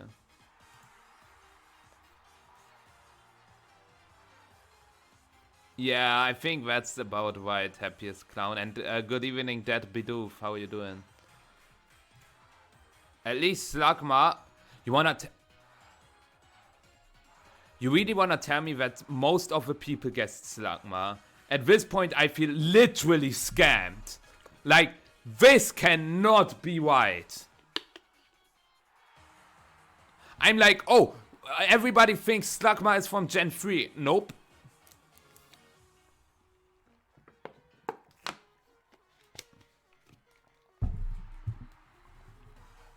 Stupid. This is stupid. I need something to... I will show you something.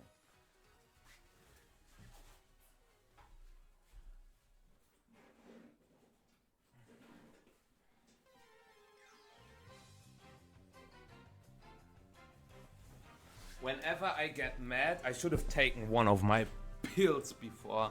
My pills are... no sponsoring, but Nutella biscuits. They are banger. Yeah, you're so funny, chat. Yeah, haha.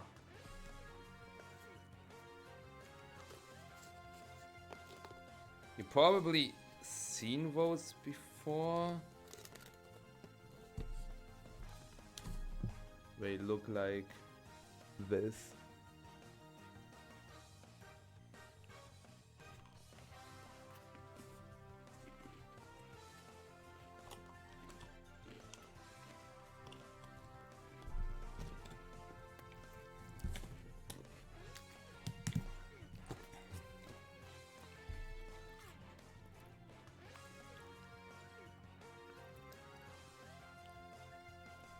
Anyways, the best guess, of course. The legendaries. The legendaries. Of fucking course. Never playing this stupid shit again. Yeah. Charizard. I mean, I was close with Houndoom. Houndoom was a good guess. But this is stupid.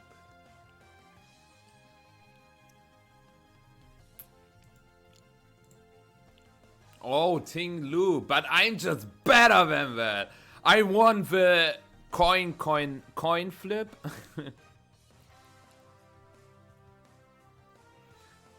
That is fair, Hans. And I agree with that. Oh, come on. Yeah. I guess I should have put the Megas in here since people would pick the Megas in the other column, but... Oh, I thought about Sharpedo. Oh no, this is stupid. Never playing this shit ever again. You know what we do instead? We will play... To come down, we will play one random battle. And show how it is done. Oh my god. I haven't played for a long time. And that's why I'm 14th. I hate DK. Like, when DK hits you, you know it's really bad.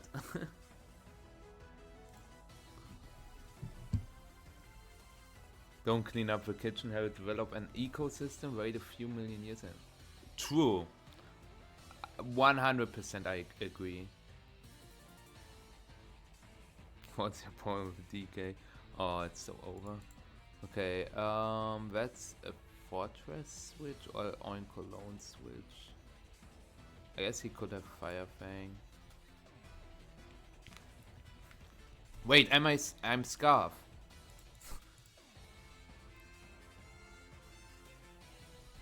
Corviknight, he will U-turn. He Brave Birded. Does that mean he doesn't have U-turn? Brave Bird Body Press D for boost. I have an idea. Okay, never mind. I've got no idea.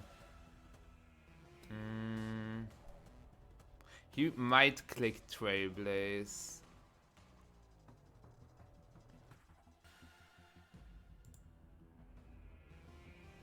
Okay, nice.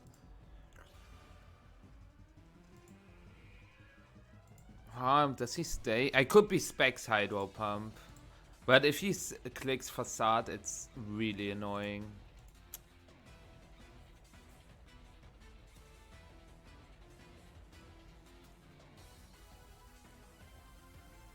Oh yeah, that Bidoof, I can imagine that this is frustrating.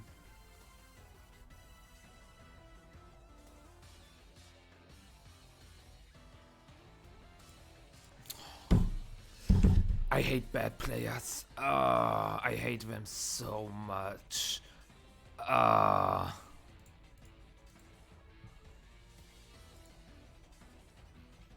hate them so much.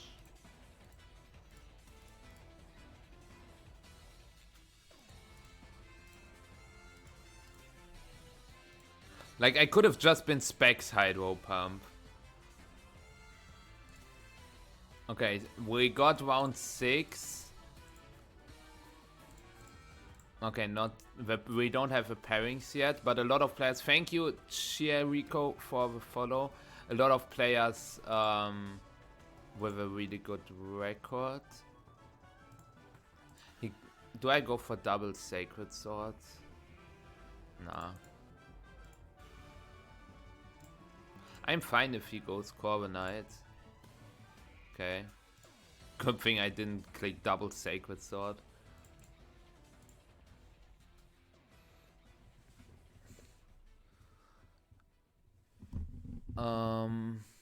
Yeah. So we've got... Maybe we can get Carry on stream. Carry against Dr. Aaron Trailer. Come on. Come on. Who are the other 5-0 guys?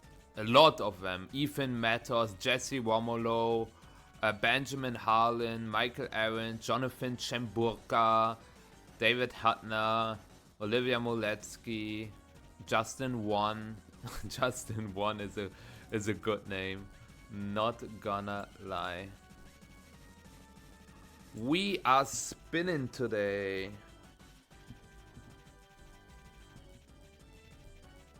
Justin winning soon. Hold on. Maybe he flare blitzes again. Yep. Could have cursed. Like, this quick attack made almost no sense. Nice.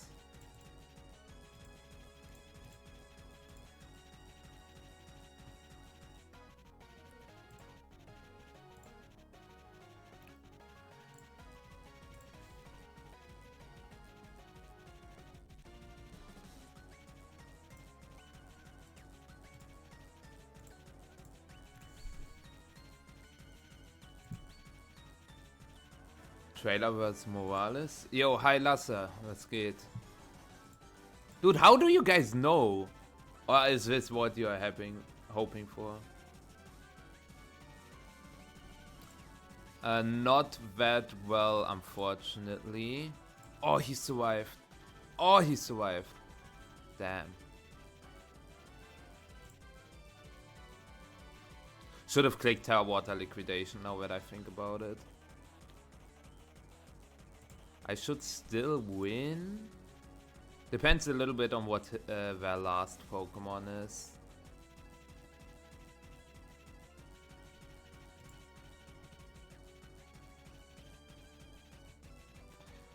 I do not wanna lose.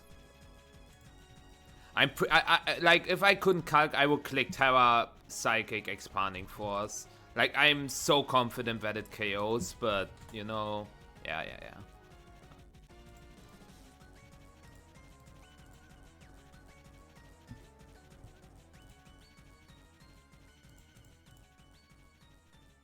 Oh yeah. A carry against Benjamin, they could be on stream. Then David against Jesse could be on stream. Actually, it's probably Aaron against Nicholas. Let's be honest. Yeah. I'm pretty sure that this is going to be the stream game. Okay, nice. 19 points. Cool.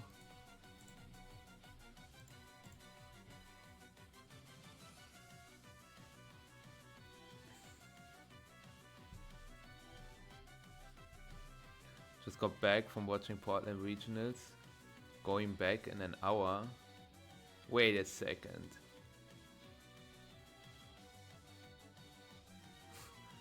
Well, it is interesting, but yeah, good evening, Fishy. How are you doing?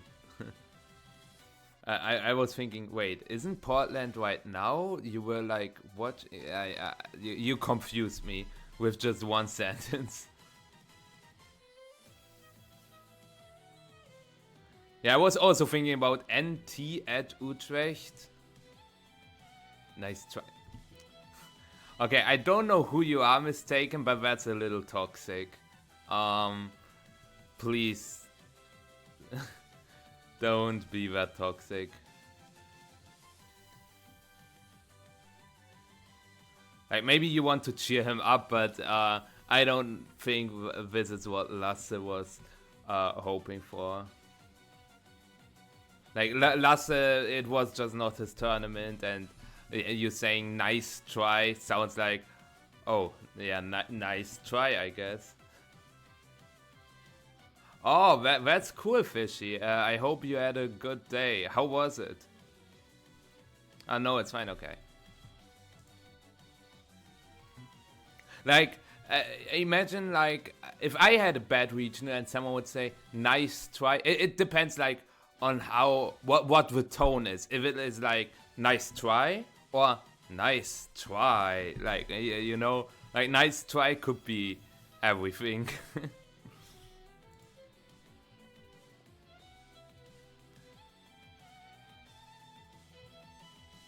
Yeah, but I also get why you say nice try could like cheer someone up, so I understand it. But you know what else we could still do while we're waiting on the next match?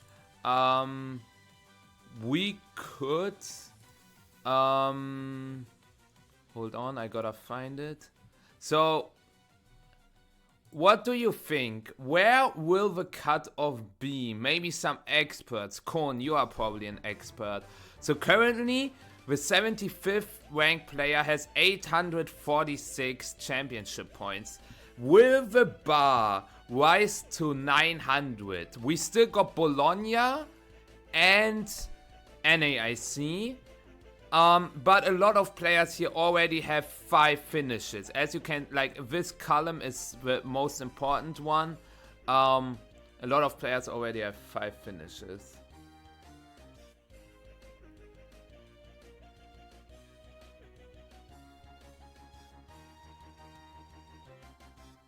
Oh, okay, Jade.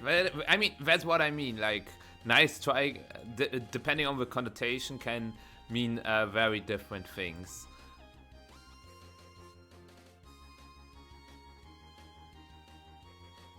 Okay, seniors is only top 20, right? Yes, correct. You know what's interesting? Like, my worst finish is like the best out of everyone together with Marco. Like, Marco's worst finish is a top 16 in a regional. My worst finish is a top 16 in a regional. Which is pretty funny. Like, we are the both... Like, we are the players with the worst finishes, I guess. I know there's a certain someone who will say, what about me? What about me? What about me? I know.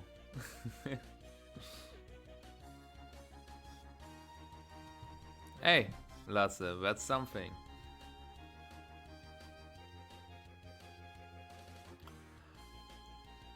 I haven't played draft leagues for 4 years now, Hans, so I'm not sure about that.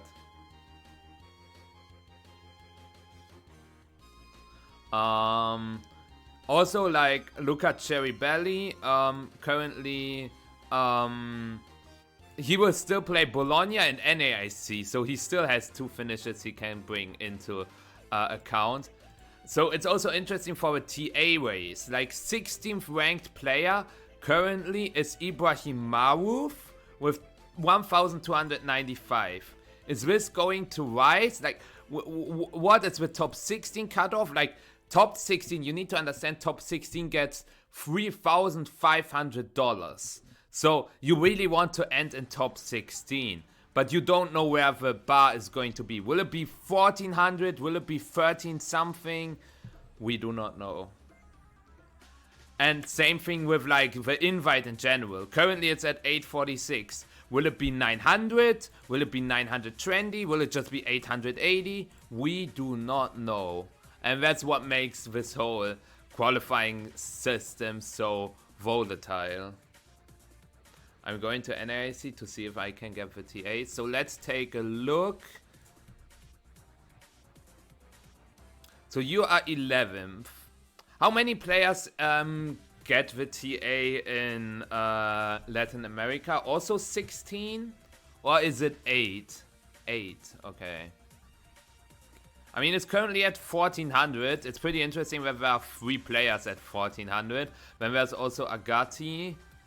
There's a big gap between you and Christian. But you get the stipend, right? The stipend goes to top 12, I assume. So you at least have the stipend pretty much guaranteed.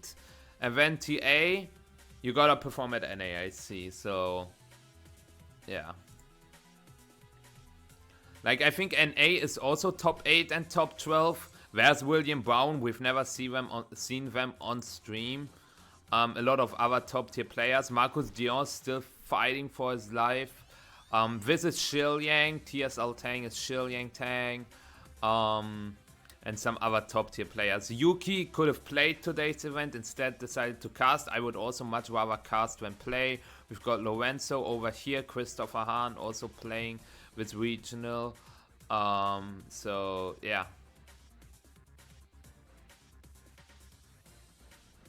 Which rank is Rahim?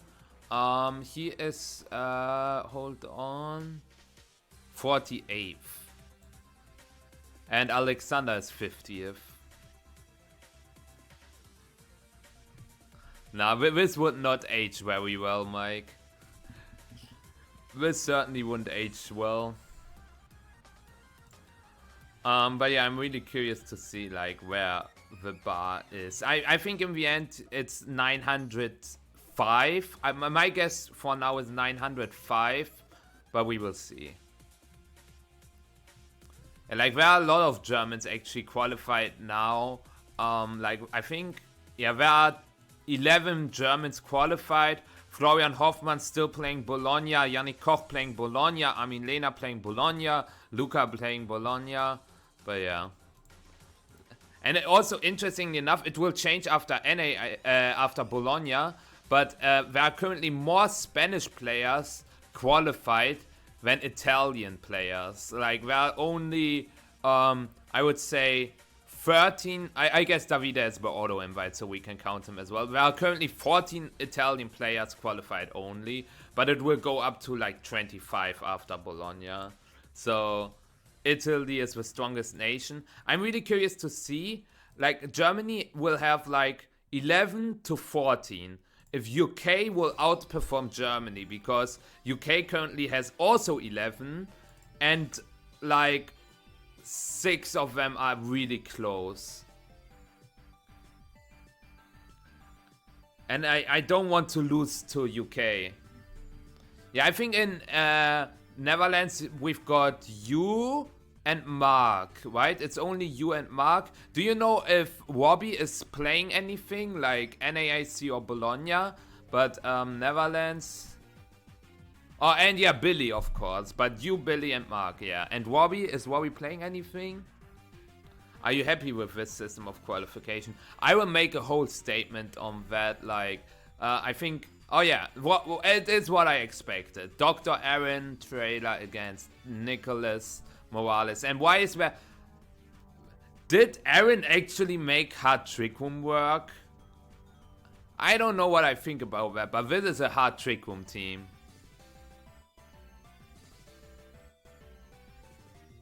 No. It's nah. Max. It's a new player.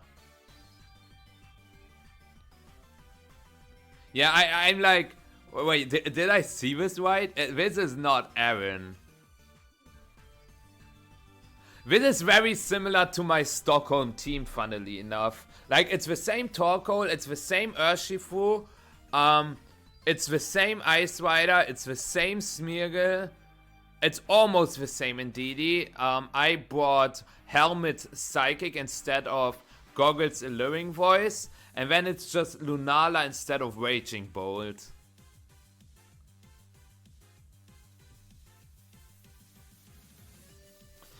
Yeah, I think P-Jab, especially with Terra Poison, is also cool to hit Fairy types, especially Terra Fairy Miraidon, Terra Fairy Lunala, but I also understand U-Turn.